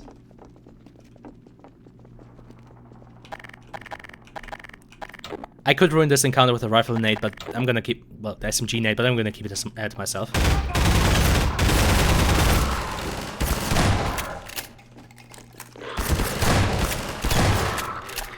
The SMG nade is just way too fucking OP. Like, Valve seriously would have needed to... I don't know. do something with it. Like, either have the Combine bunch up less or something, but yeah, as it stands now. I mean, to be fair, the MP5 nade and, why have I never seen this room? I guess I never walked in here. But yeah, like, the MP5 nade in Half-Life 1 is, powerful enough too, but I don't think you ever have that many HECU, like, bunch up that hard that you know, could, like, feasibly take an entire squad with it. But in Half-Life 2, look, you can take out fucking entire teams of Combine with this thing. I guess the bathtub room. Kind of building even this is meant to be. I don't know. Like, the only thing I could imagine this to be is like, this here to be is like a community shower. But then why bathtubs? Like, you know, if this was like a shower in, like, say, a gym or something like that, then you just have the shower heads on the you know, on the wall. I mean, okay, there was a door here that's been bricked up, so is this some kind of torture room? Or is this like the Breaking Bad we dissolve bodies here room? I mean, that'd be one possibility, right? Just fucking have the funny bathtub room to dissolve bodies in. I mean, they have these carts here as well. I don't know. Would be blood everywhere. I mean, maybe waterboarding? That doesn't leave any blood. I don't know. I mean, this building was feasibly controlled by the Combine. So I don't fucking know. Who knows? Maybe it is just a designated waterboarding room. Welcome to Guantanamo Bay. Yay. Dude, almost like an entire mag. Waterboard 6 people at once in the same room. Hell yeah. Maximum efficiency. Okay, this is it. You take that door, I'll take this one. Ready when you are. Bitch, I'm always ready.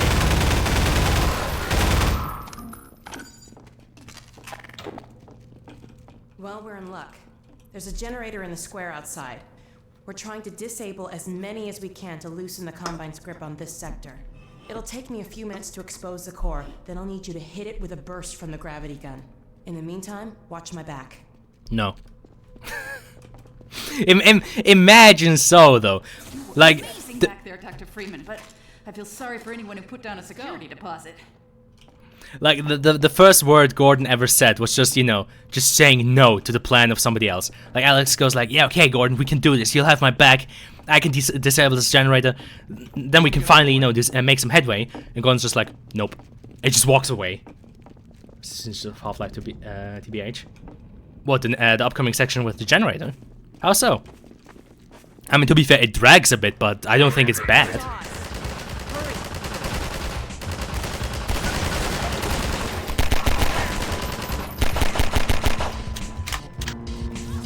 Double all the damage values in. So the soldiers kept immediately killing Alex. Skill config. Oh. Why the fuck would you do that? Wait, why the fuck did Twitch censor that?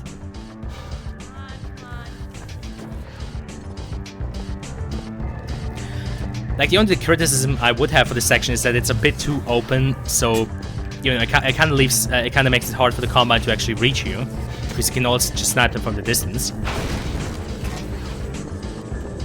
But it does have some bawling music.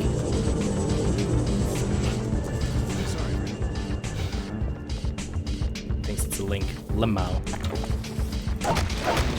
Yeah, they should rename that to fucking skillissue.config.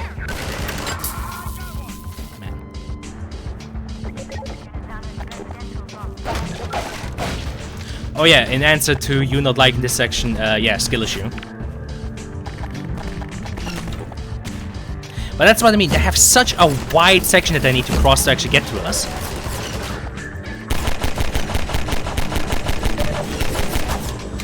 I feel like one change I would definitely make is just have this section be way smaller so that the Combine don't have to travel that fucking far to get to you.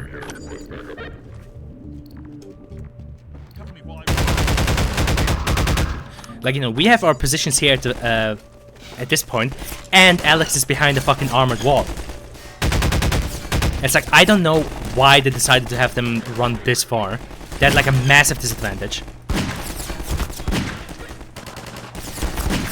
And there's no easy way for like crossing the distance or, you know, kind of taking away our advantage. It's way more fun with everything doing double damage though. Ah, I see.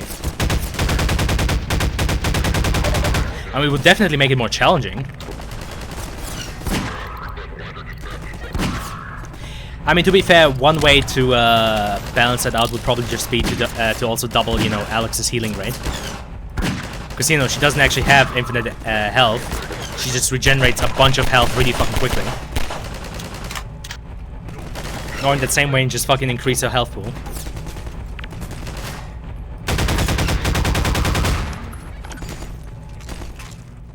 Difficulty DPH because you also do double damage. So it's just faster. Honestly, I feel like that would make that would gimp the AI even harder.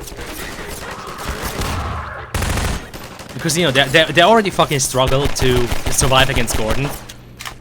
So even with the double damage, I feel like you just kill them so fast they could barely like get any maneuvers in. You know, they could barely do it like any of the cool AI shit they supposedly can.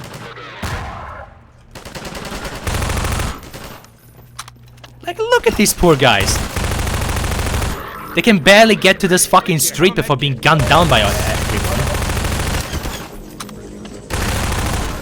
It's fucking tragic.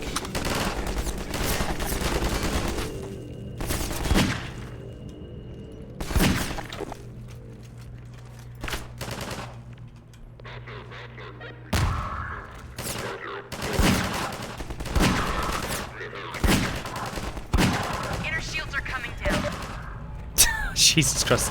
It's high noon. Fucking hell. Oh yeah, also, Overwatch, like the game, it fell off. Even harder than it already did. Since apparently they're scrapping that whole PvE thing, which I just find hilarious. It's like, yeah, the entire reason why we did this dumbass fucking sequel to a game that really didn't need a sequel is, you know, this cool PvE thing that we're gonna do. Ah yeah, sorry about that, we're not doing the PvE thing anymore. So then, what's the fucking point? Thank you.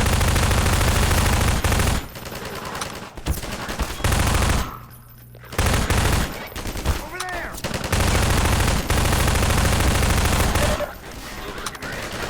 Okay, the core's exposed.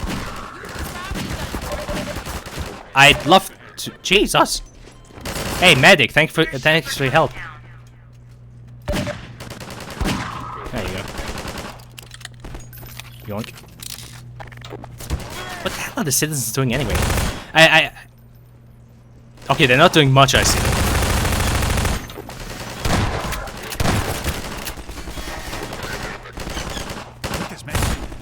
Yeah, thank you. How about you would have done that 5 minutes ago?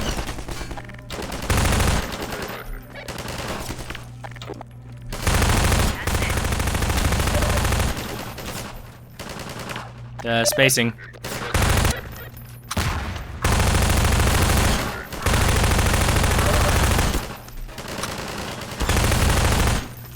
Oh, golly gee, I forgot just how fucking tanky they are on hard. Okay, the core's exposed. Ah, damn it. Yeah, no, I would never expect something like that to be balanced, TBH. Do I have? Oh, fuck, I do! Should have used it a while ago.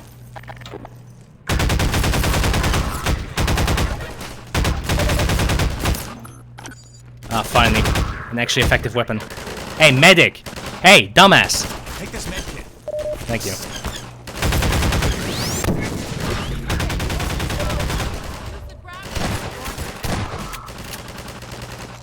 Yeah, 1 second.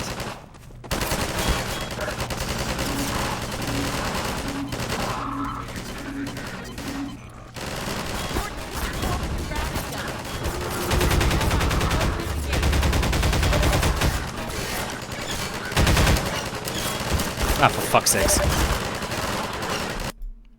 Well, damn. Seriously, what the fuck are the citizens doing? I feel like I'm the only one fighting these guys.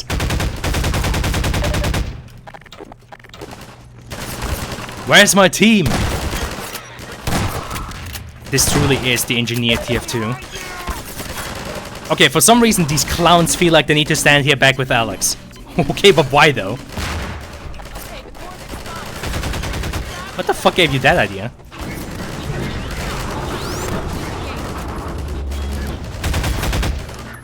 Ah, fuck it, let's just run it. Or I guess not.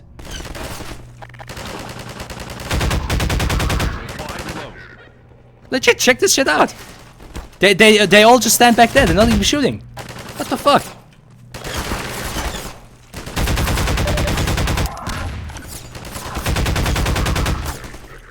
Hey, medic! God, useless fucking assholes. Oh wow, thank you.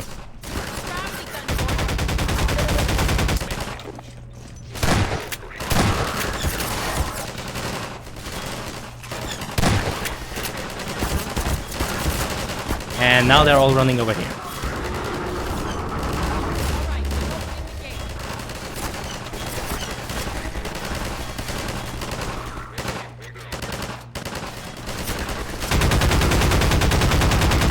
Okay, Barney should be on the far side of that canal. Can I get a thing? Be a bridge here. Hey, hey, can I get a thing? Let me see if I can Hey! work out a new path.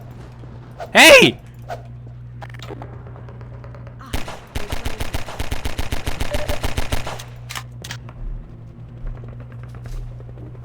Well, shut the fuck up, how about I do that? Or, wait, you do that. Fuck. Lamau. Alright, this whole fucking parkour section.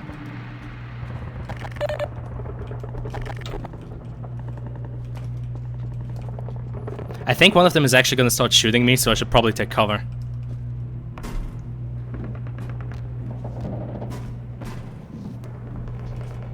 I still can't get over the fact that this asshole won't heal me. That is such bullshit.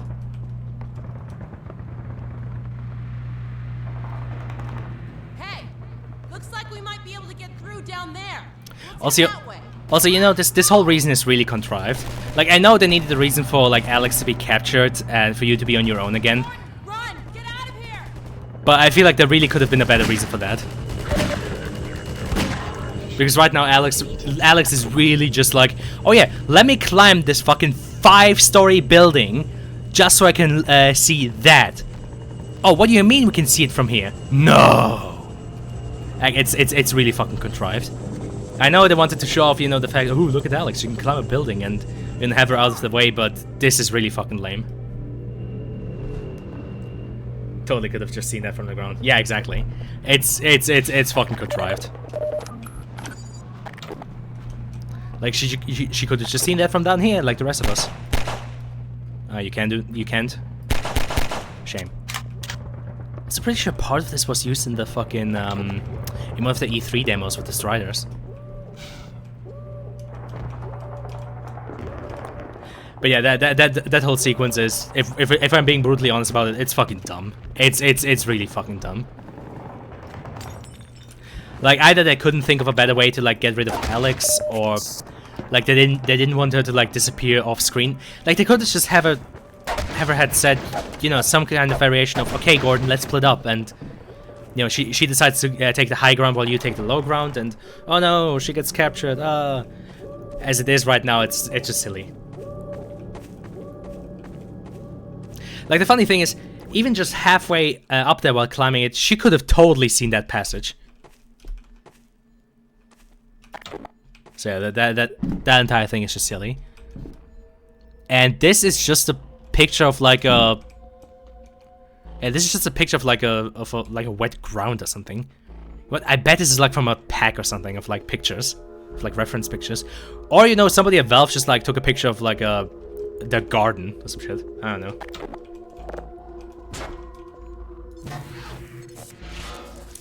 I mean, all the textures are pictures. Yeah, but I mean, this one is definitely one of the more obvious ones.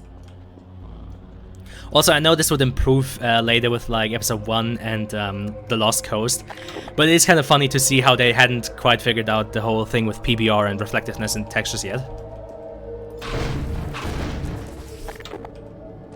More picture-y pictures. Exactly. Oh, goody, my favorite.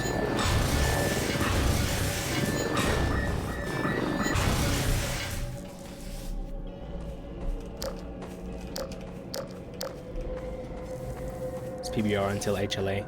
Yeah, no, sorry, PBR is the wrong word for it. Fuck, what was it called again? Ouchie. Oh god, no. Oh no, why did I do this?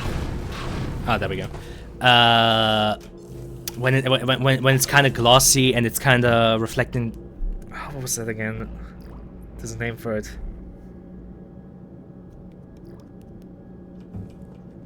Fong, thank you. I couldn't think of that. Yeah, they kind of introduced like Fong and slightly like reflective is the wrong word, but yeah, kind of like surfaces that look like slightly glossy and wet. I don't think they introduced it in like Lost Coast on its own, but that's definitely what they showed it off, and later with like episode 1 and episode 2 that really went hard on it. Episode 1 also introduced like a bunch of HDR and dynamic lighting stuff, which kind of goes hard, honestly. Specule in general, yeah, exactly. And they had some shiny stuff in HL2.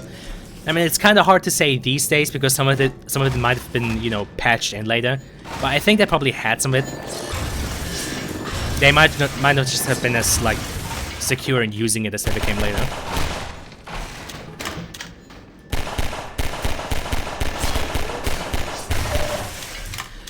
Also, some of it can look kind of greasy at times, like the USP. Train station floor was always shiny. Probably, yeah. Oh god, yeah, I just realized that the USP looks like an auditor model. Oh god, there's an old fucking joke from the source community. Both the person and my reference. That dude really was just a fucking joke. Christ almighty. Once again, I reiterate.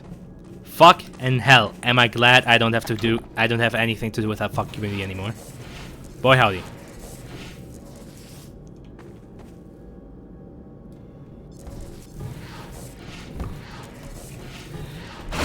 Mance was just like, yeah, I'll spam Fong on all of my models, so it looks like they're all covered in grease. Dude could just call himself the fucking grease lord at that point.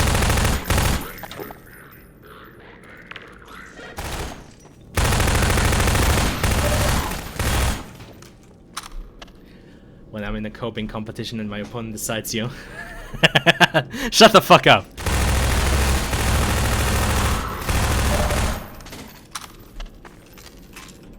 I mean, it's not bottomless. There is a bottom down there. It just goes very far down, you know?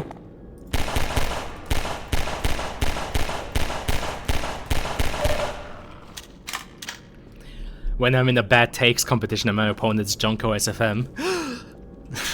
Yeah, take that. Fucking hell.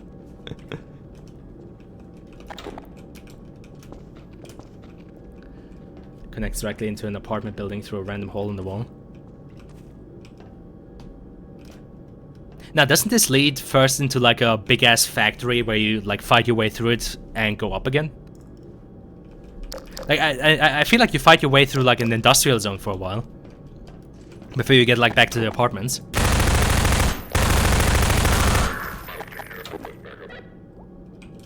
Yeah, see, he said request backup. Now imagine. I mean, maybe it would make more sense to like map specific things. Like, okay, he said requesting backup, and then, you know, one of multiple options plays out, and one of them would be like the grass breaks, and there's just like a team of Combine who rappel down. They're like, okay, yeah, backup requested. Here it is. I don't know. I feel like stuff like that could be badass. Like maybe saying that it could be as dynamic as the AI director in Left 4 Dead 2 would be kind of wrong, but I don't know. I feel like you could do like some, you know, unique reactions per map, where I could then like kind of randomize which one it plays out.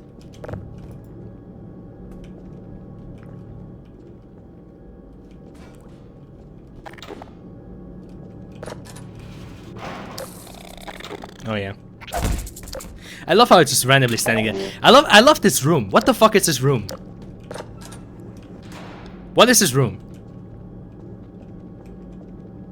Like, for the player, for us, its only purpose is so that you can unlock this door. But like from an architectural purpose, like what the fuck was this room built for? Is this a storage room? Is there like supposed to be machinery in here that you could operate on? Is this like a checkpoint? If so, then, you know, where's the checkpoint equipment? Why the fuck would there be a checkpoint here?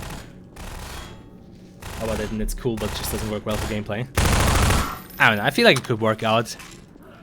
You just have to figure it out, you know?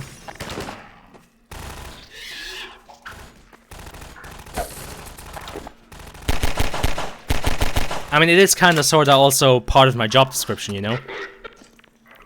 Game art and design, if you believe it. Hey man, I'm just helping you out. Yeah, displace. How about you displace your fucking life? Lamau.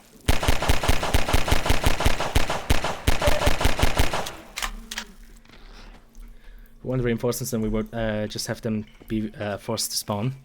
I don't know. I like the idea that it could also be dynamic. Again, that like increased replayability. Also, this fucking Combine Soldier right here. This dude's fucking funny. Like, what the fuck were you thinking? You can see that tongue when you're coming down. What the fuck? Where did his body go? Oh no, whatever shall I do?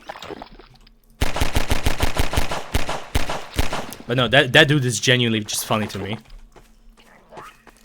The scripted sequence is just kind of weird.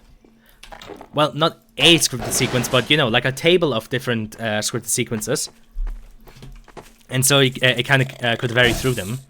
So that, you know, each playthrough isn't perhaps completely different, but has some uniqueness to it.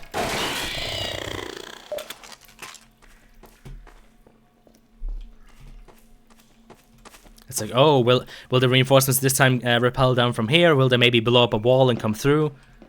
You know, just some differing options.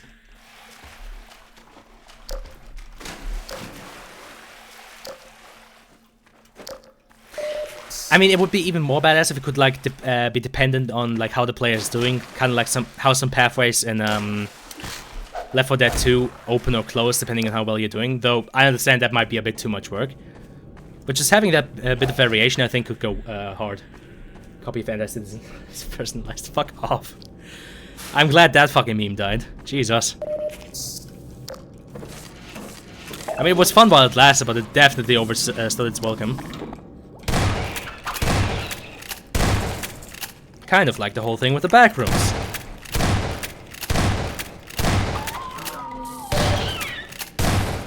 Though the back rooms, more realistically speaking, fell victim to, you know, children and teenagers becoming fans of it.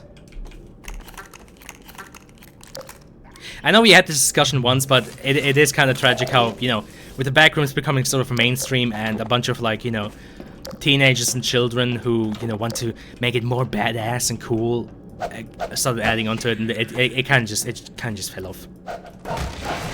It lost all sorts of mystique and interest to it.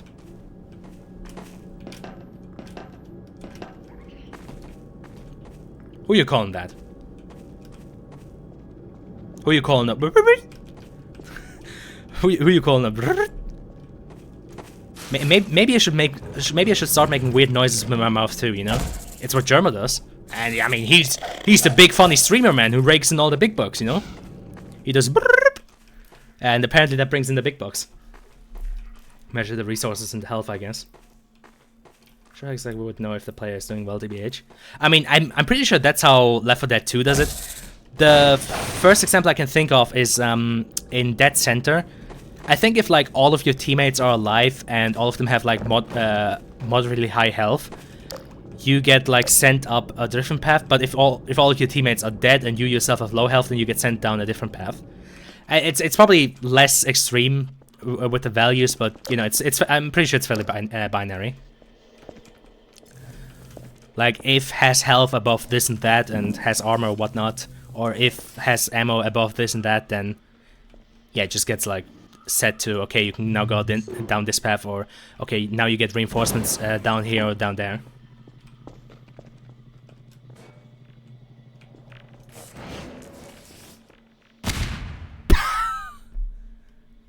Oh no, the sequence got broken. What a shame. How the fuck did that happen? Man's legit just had fucking buck fever. He just couldn't. His grenade throwing arm just didn't want to work. Well, you know what? I'll do it for him. Since it is pretty badass how this just all breaks down.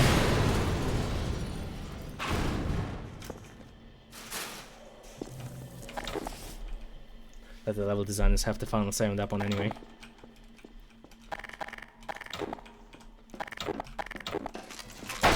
Yeah, your team should definitely hire me as a game designer. After all, I'll soon have a, well, soon. I mean, I already basically have it. They just have to fucking give it to me now. But I do have a diploma in game art and design, which means, you know, I'm a big smarty pants who understands game design, obviously.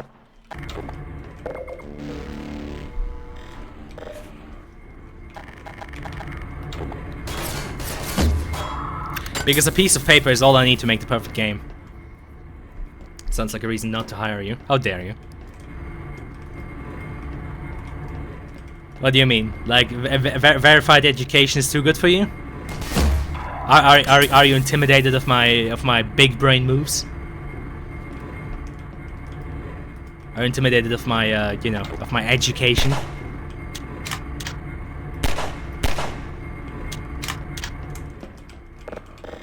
I mean, I made a pretty badass diorama, you know. You can't argue with that.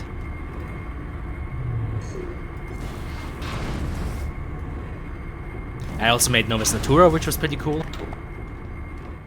I also made that little triangle animation, which was okay.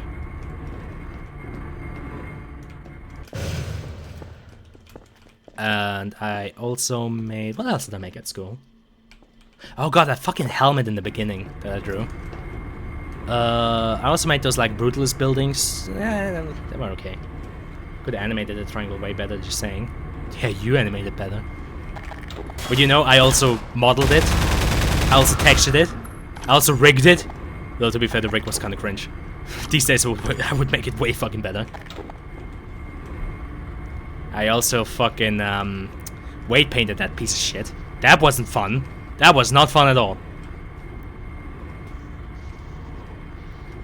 Weight painting that was certified cringe. Did, but then I remembered I don't care. I could totally model that. Oh yeah, sure you could. Then go ahead and do it. It's yeah, major fracture my dick. I don't know. My dick causes a major fracture in your ass. I don't know. But yeah, go ahead and model the funny triangle. I mean, it's easy as you say. And then, you know, make it a rig, weight paint it. You know, easy peasy. I'm sure you got that.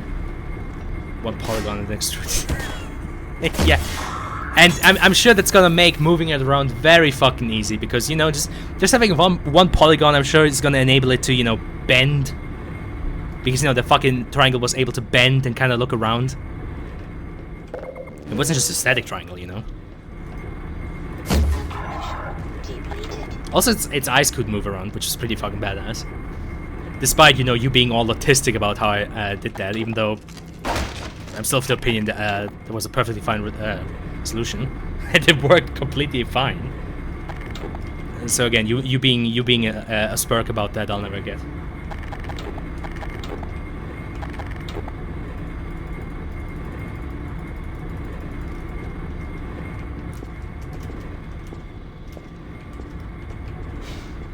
Didn't work fine, you're just an idiot. It worked completely fine! I don't understand why you're such an aspie about that. I'll never fucking understand. I'll never get why the fuck you were spurging out about that.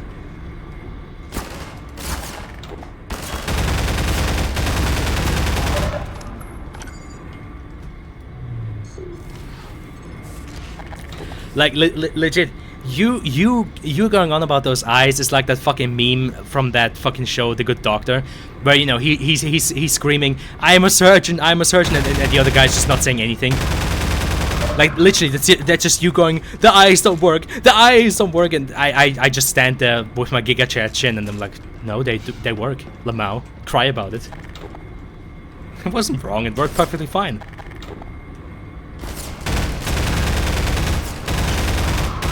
They could move with the body or independent of it.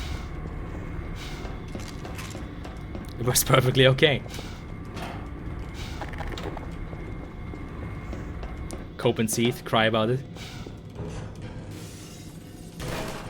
They kinda do.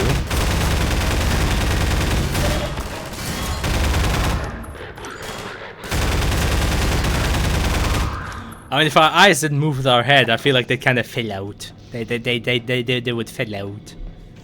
You know, they can just pop out of our skull, and I feel like that'd be very unhealthy. I find it fun that this guy feels the need to activate the elevator again. So log on to targets. Yeah, but they might as well also just move along with the head. And if you want to have them track onto something, you can just track that. And if not, then you know they just move with the head. Ouchie! So you don't have to constantly move them.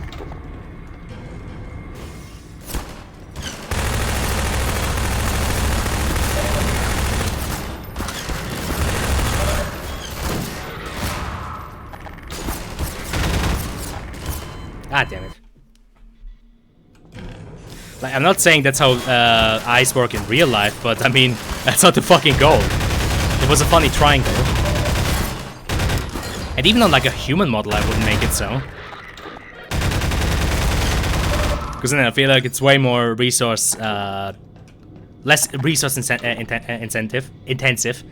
If you don't have to constantly if you don't need the eyes to constantly track onto something. But you can just have them move along with the head.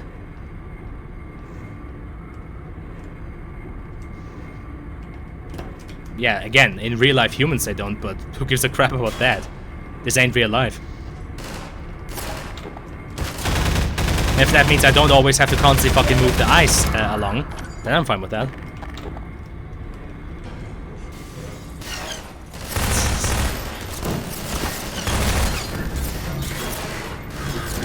Me when I'm in an autism competition and my opponent is Jonko SFM. Oh god, this entire section is going wrong. John, stop distracting me from the game. How dare you? Stop distracting me with your shit takes.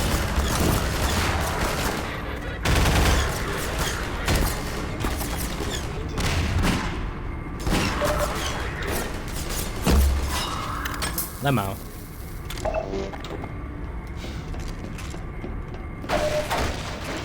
Like, it's literally a cartoon triangle. It really doesn't have to fucking adhere to realism.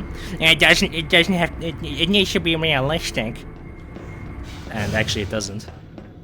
So, as the great fucking, you know, philosopher Plato once said, cope and seethe.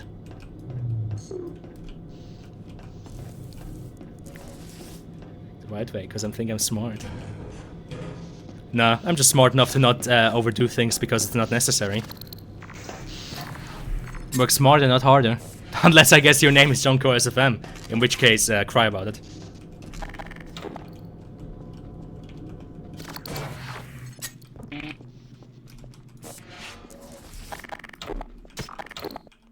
Now, the only one being read in a silly voice is you.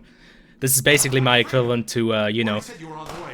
It's too late. I drew you as the Soy Jag and myself as the Giga Chad. You've already lost. Also, who the fuck pinged me on Discord? What the fuck is that? Fair and square. It's on HIO. Okay. We got split up by snipers, and he's pinned down in a warehouse up ahead. But yes, the only one being read in a silly voice is you, John. So, yeah, cope and seethe. Cry about it. Lead on, Freeman. Also, you're gonna die. They did not fucking make the Resistance AI capable of doing this. Like, you can, technically speaking, kind of lead them in a way that, you know, they fucking survived that. Well, I guess not. Still building leading directly into an apartment.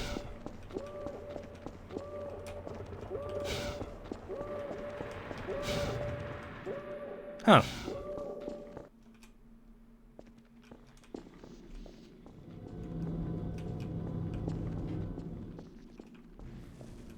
Huh.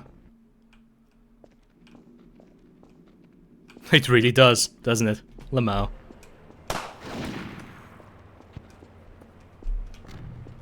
Oh no, their body's disappeared. Whatever shall I do? I guess now we see the limitations of the fucking ragdoll disappearance being deactivated. He's commute to work, I guess. True.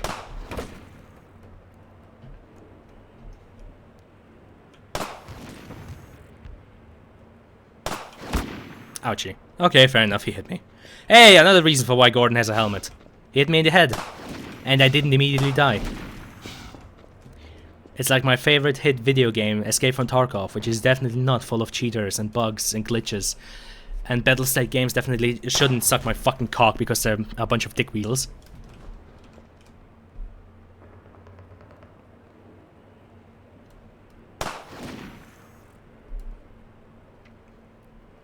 You know, I'm sure every sniper in history would very much appreciate having a big blue laser on top of their rifle, just so any kind of enemy immediately knows where they're aiming at.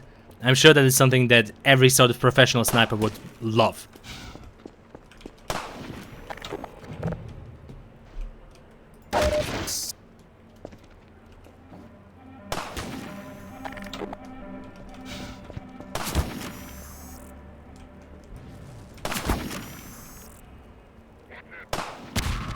Also, I do find the implication funny that at one point they had like an actual like wrecking the bullet sound effect, like it was a fucking you know, bolt action rifle. That is funny to me. Oh, I couldn't do that. Cool. Barney's old friend, aren't you? Maybe you can help him. Snipers trapped him up on that warehouse roof. He was going for a cache of grenades, but I doubt he can get to them now. Lemo. Go on, Dr. Freeman. Well, let's see how long you bozos can survive following me.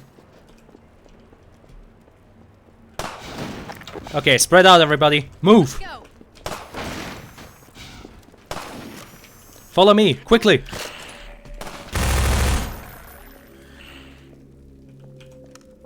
Hello? Where'd you go? Oh, there you are. Fuck it, come on! Sure thing, Gordon.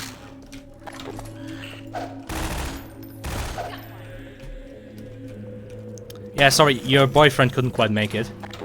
We'll mourn him later. Still have a bolt pull sound, pretty sure. Do they? Wait a second. Lead on, Freeman.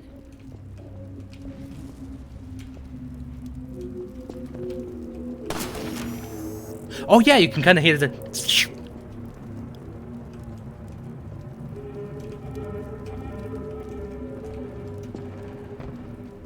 I mean, they could just be like the rifle action. It could still be semi-auto, and it's just, you know, the next bullet being loaded. But yeah, you're right. You can kind of hear that. I guess still better than when they actually just had the.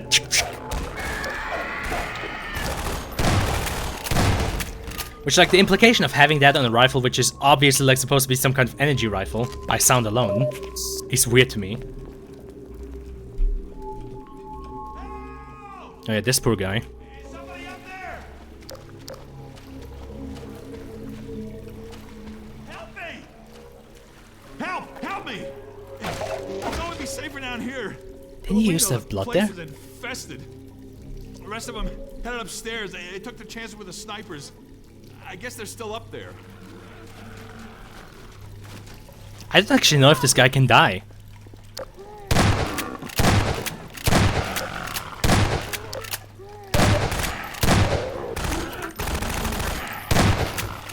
But why not? Let's do some zombie movie tropes. Zombies in the basement. While we have to defend like a guy that's hurt.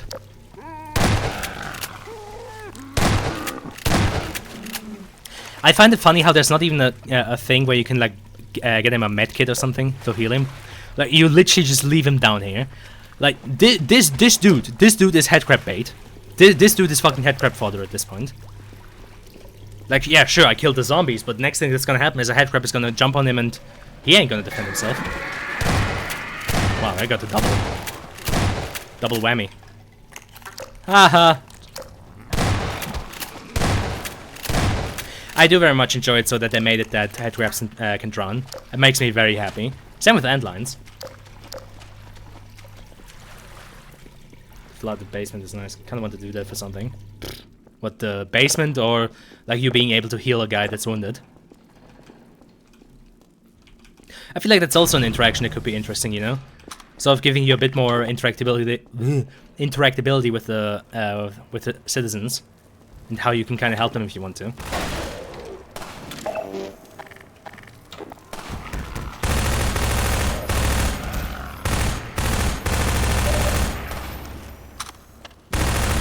You know, I should probably take my chance while he's busy with the zombies.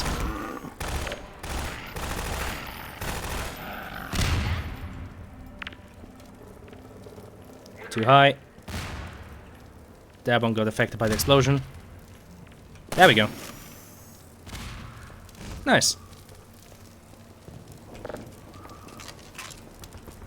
Hi, Barney. Over here. No, the basement full of water. I can't Oh, move. okay. These snipers got me pinned down.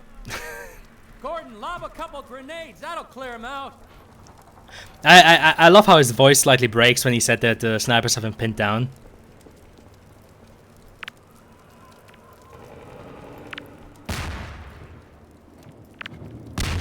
Pff. Now that could be an interesting combo. Like, you know, having one nade explode, so it launches to like the next one somewhere else. That could be like a potential big brain combo. I guess, you know, after like 2,000 hours of playing HL2, that's the way you flex on others. Ooh. Whoa! Jesus! Okay. I'm pretty sure I lobbed one in there. Ah, shit, did he kill her? Alright, thanks, Gordon. Now let's clear out of here. The main NPC enters an injured state instead of dying. You have the option to give him a health 10. Fair enough. Wait. Oh, we got this again. We have once again achieved the funny. Hero these days, Gordon.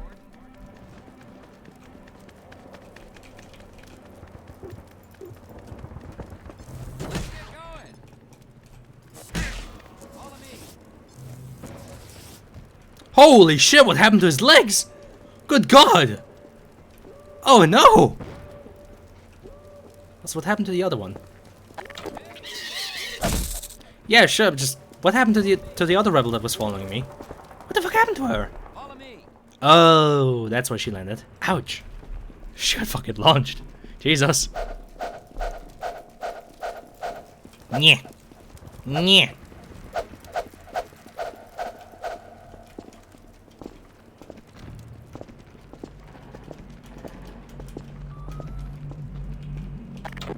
Let me get this straight. Civil protection status still gives me limited clearance. Did you hear a cat just now?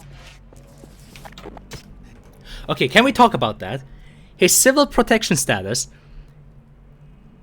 It's been over a week since Nova Prospect. The uprising is in full effect, and for some reason Barney still has a civil protection status. Like, I feel like for a while he must have still been acting as like a double agent, and only recently he opened up as like a full-on commander of the Resistance. Damn thing haunts me. Cause no fucking way they wouldn't have already deactivated it otherwise.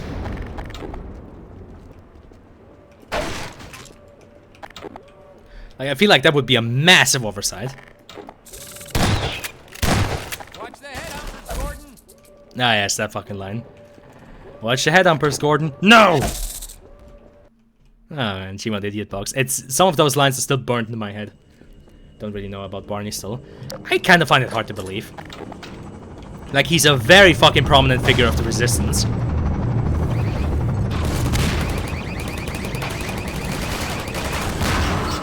Like, I think it's fairly fair to say that, aside from Gordon, he's like the main fucking field leader of the Resistance. There's an old building up ahead, a bank or a museum or something like that. Whatever the hell it used to be, now it's a nexus for Overwatch in City 17. It's the main source of pain for this part of town, thanks to a huge suppression device. It's raining down hell from the roof of that place.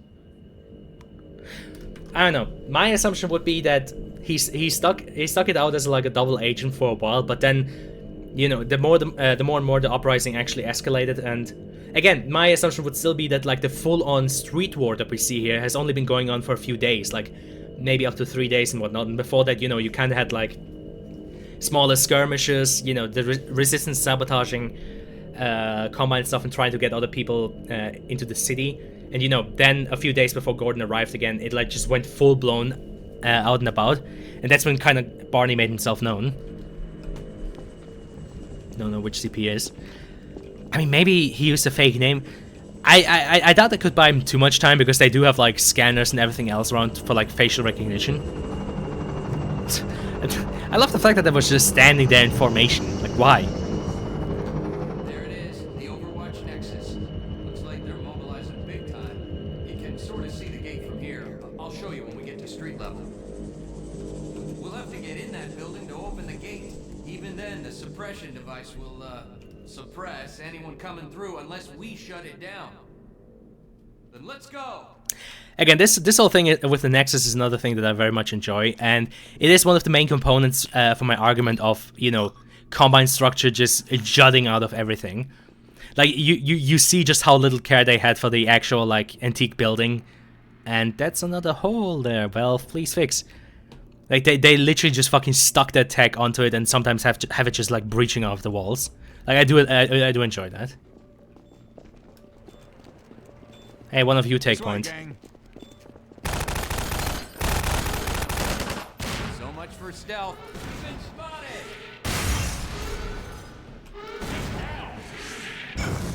Let's see how long we can keep everyone alive.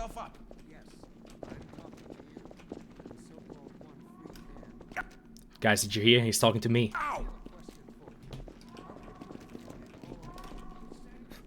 I love how you could just finally hear that. Yes, I'm talking to you.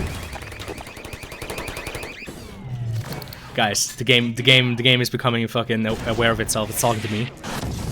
There's that gate I was telling you about. We'll have to come back here after we get it open. Finality. All right, see you on the other side. We gotta get into the Nexus building. You're not gonna hurt that thing from down here, Gordon. I'm not trying. Shut it down from inside. Sorry, Freeman. Here, have a med kit. Yeah, fucking heal each other, goddammit.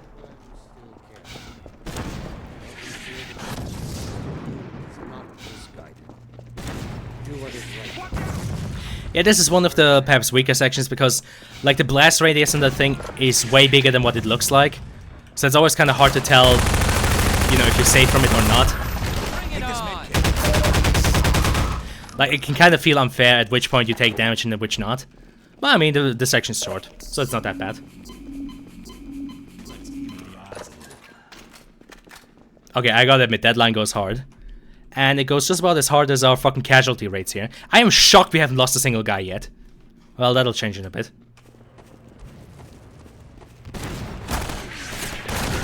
I mean, once again, I like the idea of the suppressor. It's basically just a combined version of a mortar. Yeah, see, that's what I mean.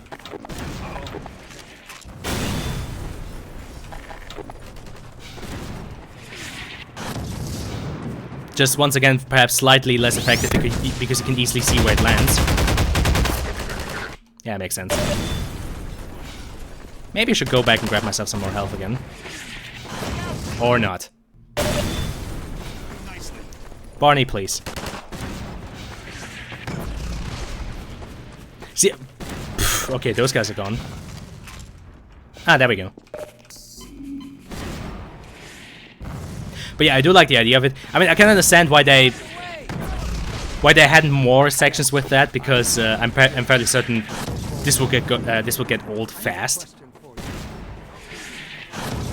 But yeah, from a lower perspective, I can totally see the Combine having more of these things around the city.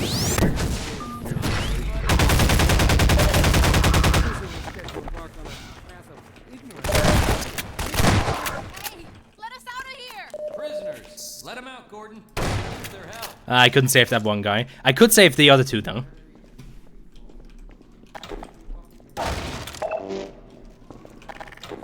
Yeah.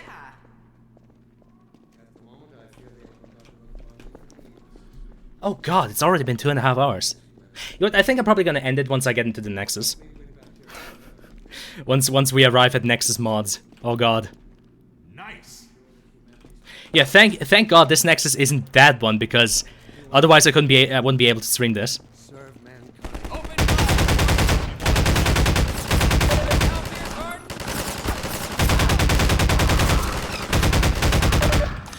Also, would it be safe to assume that the suppressor on top of the Nexus is being controlled by like something automated?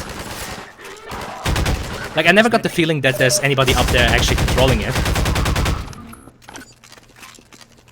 Like, you know, maybe it's like an automated system or like a synth or something on AI.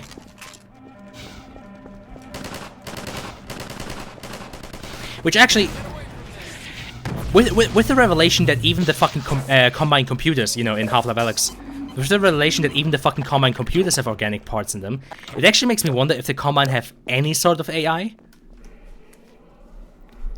Oh god, no.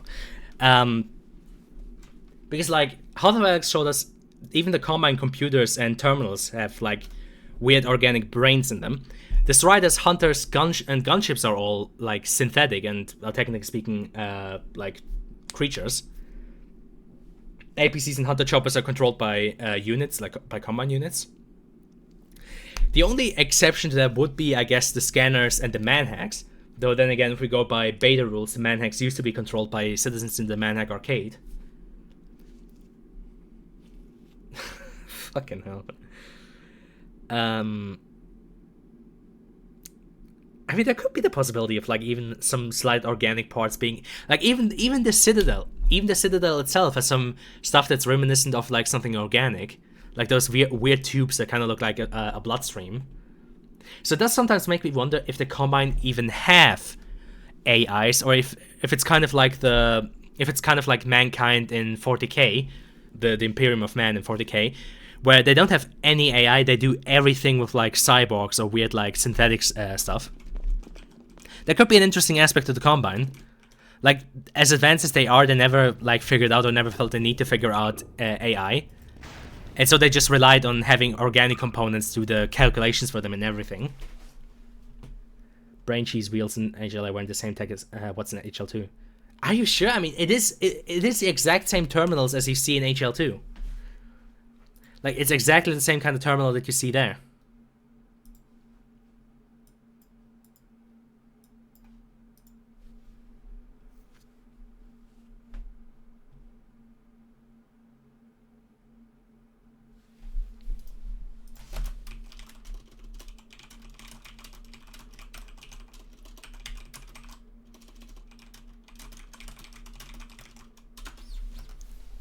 So I just had to answer somebody. I just think that's a retcon. I wouldn't, honestly, this is one of the few things that, even if it's a retcon, I think it's one that I'm okay with, because again, I like the idea of the Combine being like so far up there, like whole like organic manipulation thing, that they don't even use like traditional computers or, you know, fucking CPUs. They just have organic matter do everything for them. I sort of like that idea because it kind of plays into their whole shtick of, like, you know, manipulating organics to do what they want. Brain stuff in HL2. I mean, you only see it when you open the terminals, and you never see one of the terminals in HL2 being opened. Like, I just recently replayed that section from before you go into the quarantine zone, and you only see the brains on the terminal when you open them up and pull them out. So I can imagine they're also there in, you know, in HL2, you just never see them. I mean, it also kind of plays into what we saw in episode 2 when Dog ripped out the brain out of the Strider. I don't know, I kind of like that idea. Like, if I'm ever to write another thing like inside the Half-Life universe, another fan fiction, then I would definitely explore the idea of like the Combine just doing everything via organic calculation. Like the computers are organic, like all the fucking advanced system are organic. I could imagine them maybe copying some of our tech for like the APCs or Hunter Choppers. Though then again, I mean, there's nothing saying there couldn't be like some small organic component in there.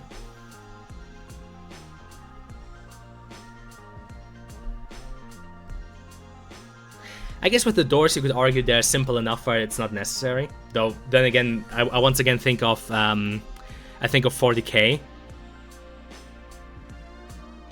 Ugh. Sorry, somebody else is currently writing to me about their convention experience.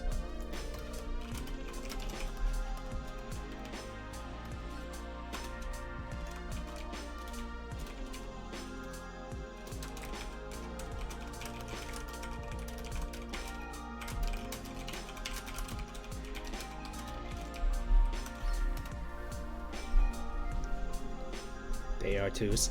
Yeah, I feel like for the doors and the AR2s and some of the more simple stuff, you could probably argue there isn't an organic component to it. But I think for anything more advanced, I find the idea interesting that, you know, that they all have like some sort of organic component in there.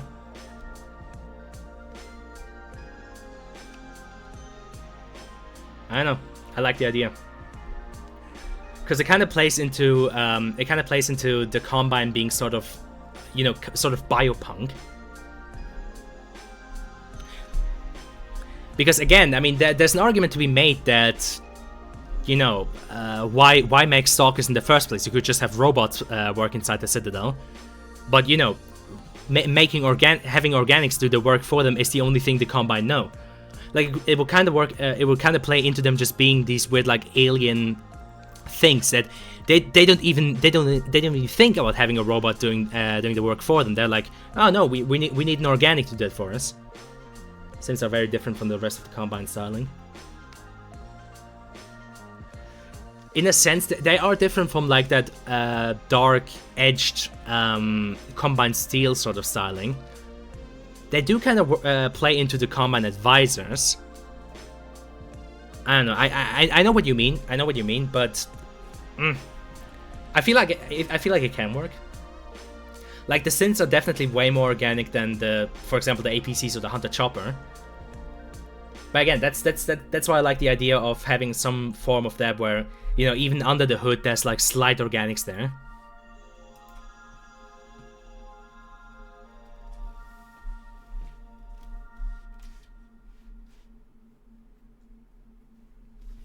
Seems like they have two very distinct styles. It's kind of weird to mix and match them. I think it could work.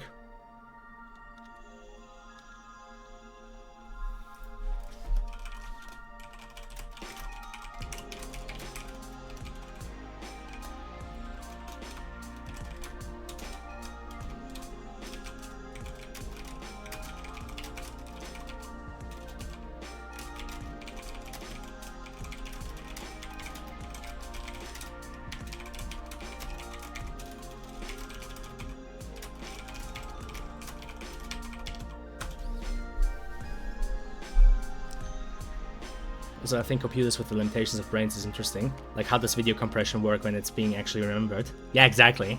That's why I kind of like the idea. And again, for me, it kind of plays into the idea of even though the Combine are in many aspects similar to us, they are still like an alien race. They're still very much different from us. So this idea that they never even thought about like having CPUs in the same sense that we do. For them, it's just like, oh no, you could never make a computer that big. Just have an organic component do that for you. Like, again, it kind of, for me, opens this idea that they mastered the whole idea of like manipulating organic material. Like, they mastered, you know, just surgery and sort of genetic manipulation and mutation and whatnot. Should never really be shown that there's brains in there. It depends. It kind of depends on how you do it. Like, Half-Life Alyx didn't play it up too much, but I do like this sort of shock factor where you open up the terminal. Neither Alex nor Russell says anything about it, and you're just left to your own, like, kind of thinking to yourself, like, holy shit, these things have brains in them.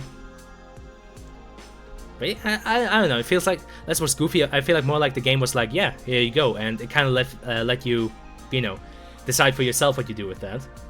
I sort of liked how restrained it was. Now it kind of like allowed you to, experience the horror for yourself. Kind of thinking like, holy shit, did every one of those terminals I ran by have a brain in it?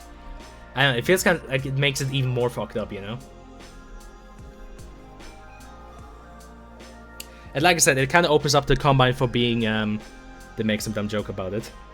Just the design was goofy. I don't know. I mean, okay, to be fair, yeah, you could argue them being sort of like cheese wheels. I don't know. I felt like it was more disturbing than goofy, but I think that's maybe from each person different from each person. But yeah, that is one part about HLI that I definitely liked, and one that I would consider to be like part of the main canon now, for at least for myself. Like, for me, it's clear. If I ever do write another thing related to Half-Life, I'm gonna have that like whole organic stuff with it too. We'll be a lot more careful with that sort of meta they use. Like, there's a whole ass rat in there. Yeah.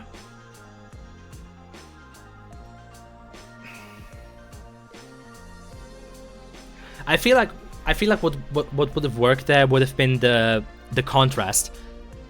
Like before you got to that terminal, you had like a terminal which was, you know, in a still like combine control sector, and you see, okay, the brains are perfectly fine, they're well preserved. But then when you get like to the edge of the quarantine zone, where, you know, combine presence is way more diminished and don't have as much control, that's when you see the one with the rat, and you're like, oh, okay, they haven't taken care as much of this one here, so, you know, they're not as much in control as they are like further in the city.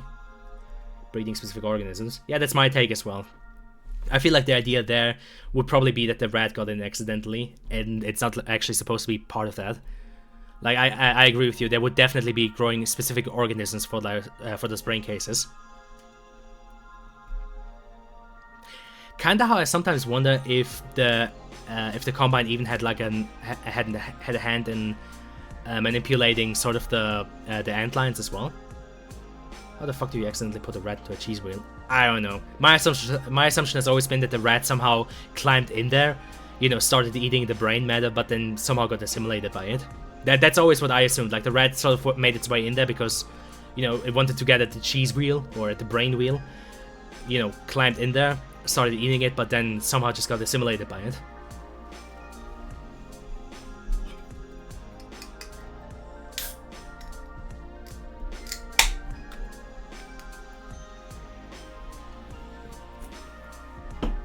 But yeah, that's another point. Showing the Combine, like, having them participate in like selective breeding would also be an interesting like mirror to us, to, you know, humanity. Because we do a shit ton of selective breeding with which we, you know, kind of manipulated different animals and plants. You see Eli holding for like 5 seconds, right? Some kind of memory chip with brain matter. That looks badass. True. That's what I'm saying. That's kind of why I like the idea of the Combine being sort of cyber, but also, you know, biopunk.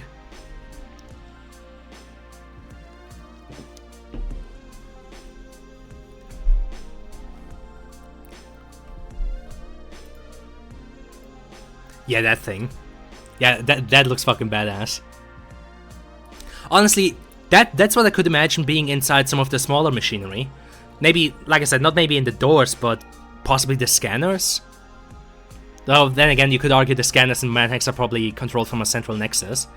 But I could totally imagine something like this also being inside like the APCs or the Hunter Chopper.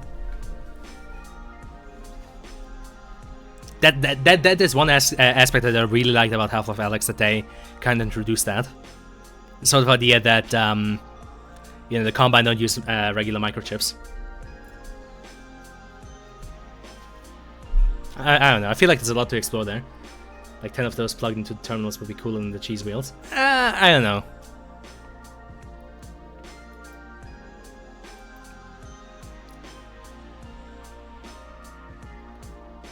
Potentially, but then again, I would argue that the cheese wheels also kind of play into the, you know, into the pragmatic nature of the Combine. They're like, you know, oh yeah, we could have like different chips all neatly aligned, but why bother? Just slot in the giant wheels and have them do the processing. You know, it doesn't need to look nice. You know, it doesn't have to look tidy. It just has to work, which is kind of the whole ordeal of the Combine art style.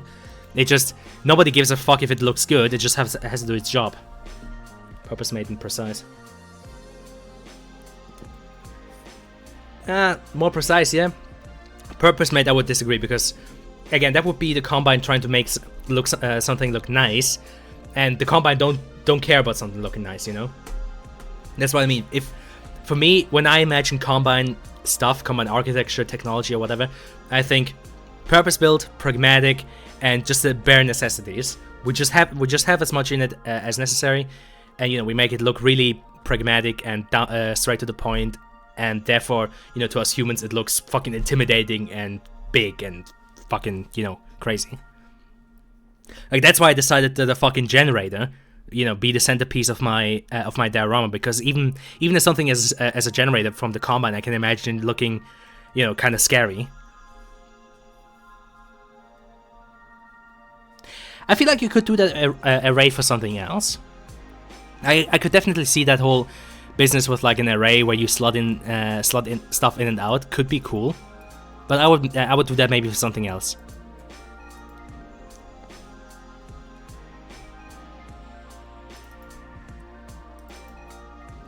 But yeah, I could go on about Combine Tech for hours. The art style has no limit to it, just as to how much you can analyze it. Like, I still have those pictures you sent me from like Combine Tech in Half-Life Alyx, and every time I look at it, I just think to myself, yeah, you could do it like that, and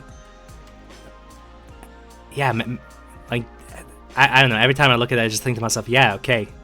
Like, you can see aspects of the design just everywhere, just fucking everywhere. It's crazy.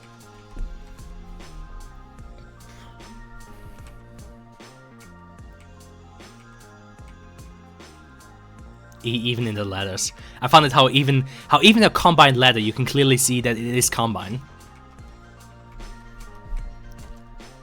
I just have a ton of respect for the consistency of all of the art style. But yeah, enough of that nerd shit. Oh, maybe. They also sort of play into something I noticed about Combine Tech. It's not as prevalent with Combine Tech as it is with, for example, Dead Space.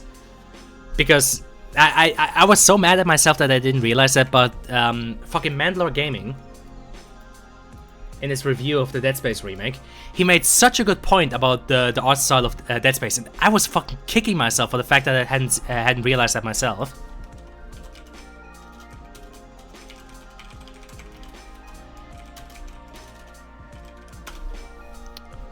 Wait, let me see if I can find that again.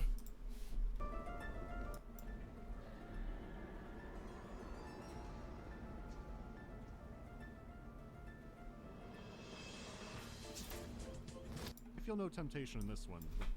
The legs have been cut out from under it. I will say that I think I get what they were going for. Yeah, exactly. This section where he goes into it. I was so mad at myself that I hadn't realized this, because this is peak like analyzation of art style. Dead Space has always incorporated tons of ribbing into its visual design. The most obvious and constant example is Isaac's suit. It always looked like it was made to protect against space hazards rather than combat. It has gaps all over the place, which still makes him look vulnerable. Even in his nerd final form, he has a lot of exposed neck and chest and other vital areas. The military suit was designed to be shot at, so it has a big chest plate in the front. The undersuit areas look stiffer, like there's still armor, but just a flexible, weaker version of it. It still has that ribbing, just much more plated.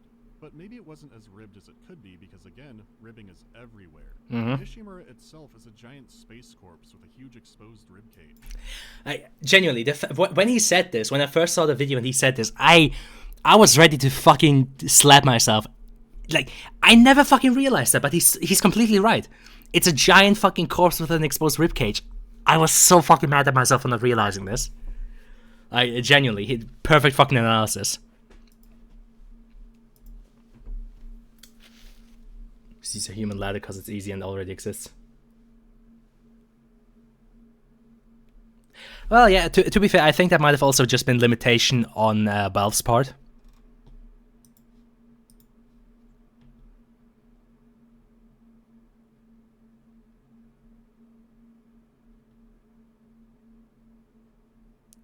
Ooh. It was total limitations, but it works. Yeah, it kind of does. But I do enjoy the you know, the fucking Combine ladders having their own thing. But yeah, I do know what you mean. It does kind of work in the grand scheme of things. We use fancy space ladder in like the Citadel. True.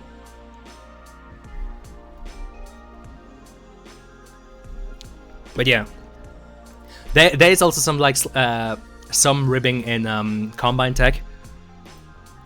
But that's also just way more like of that like enforced inconsistency in Combine Tech.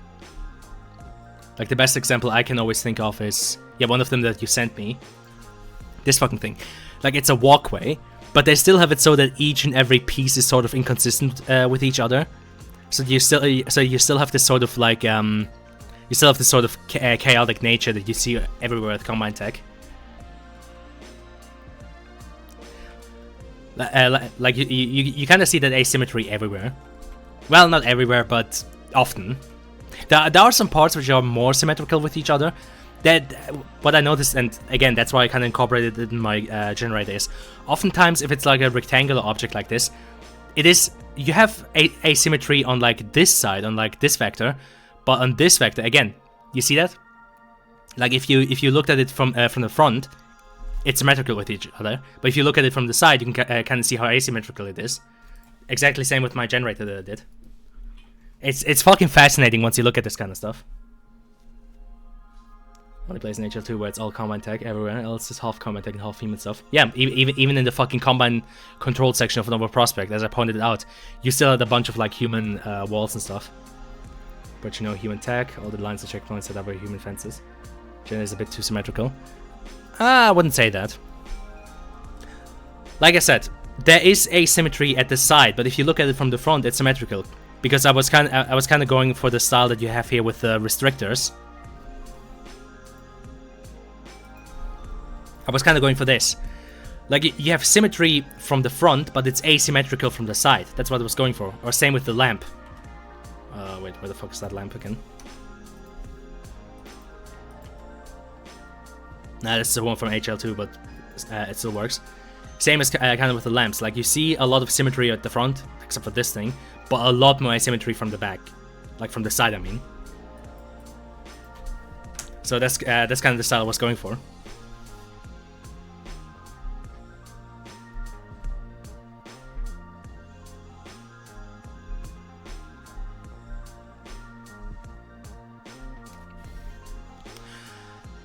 Potentially, but even then.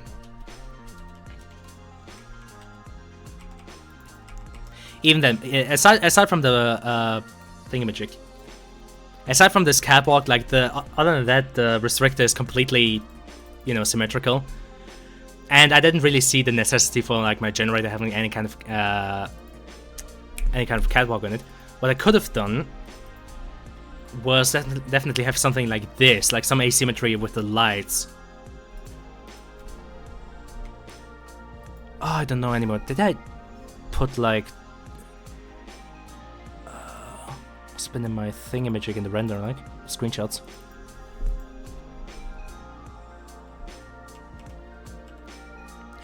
Yeah, right there. That is something I could have done here at the front. Like having had some kind of lights or these things. This is definitely a part where I could have had asymmetry. Like right here I could have had some asymmetry with some lights and stuff. Because like I said, from the side... Is there a side view shot? Kinda. From the side you can kind of see how, you know, sideways it is asymmetrical with each other. This side goes way further down, this side goes way further up. You have only... You know, you only have this extension on one side. It's just from the front, I think... If I had done these asymmetrically and had some lights which were asymmetrical, I think that would have solved that. Because other than that, I'm of the opinion that it fits.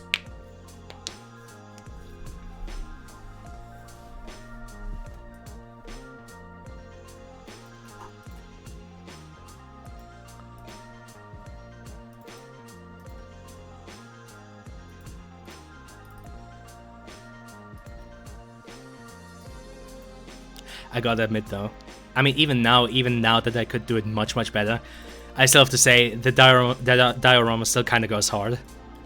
Like it still kind of goes hard.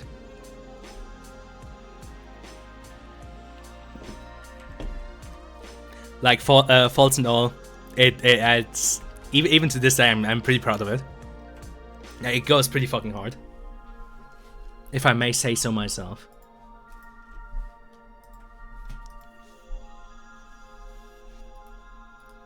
But yes, I will go now. I have to leave now. It is getting late. So, yeah, I don't know. Till at some point in the far future. Bye.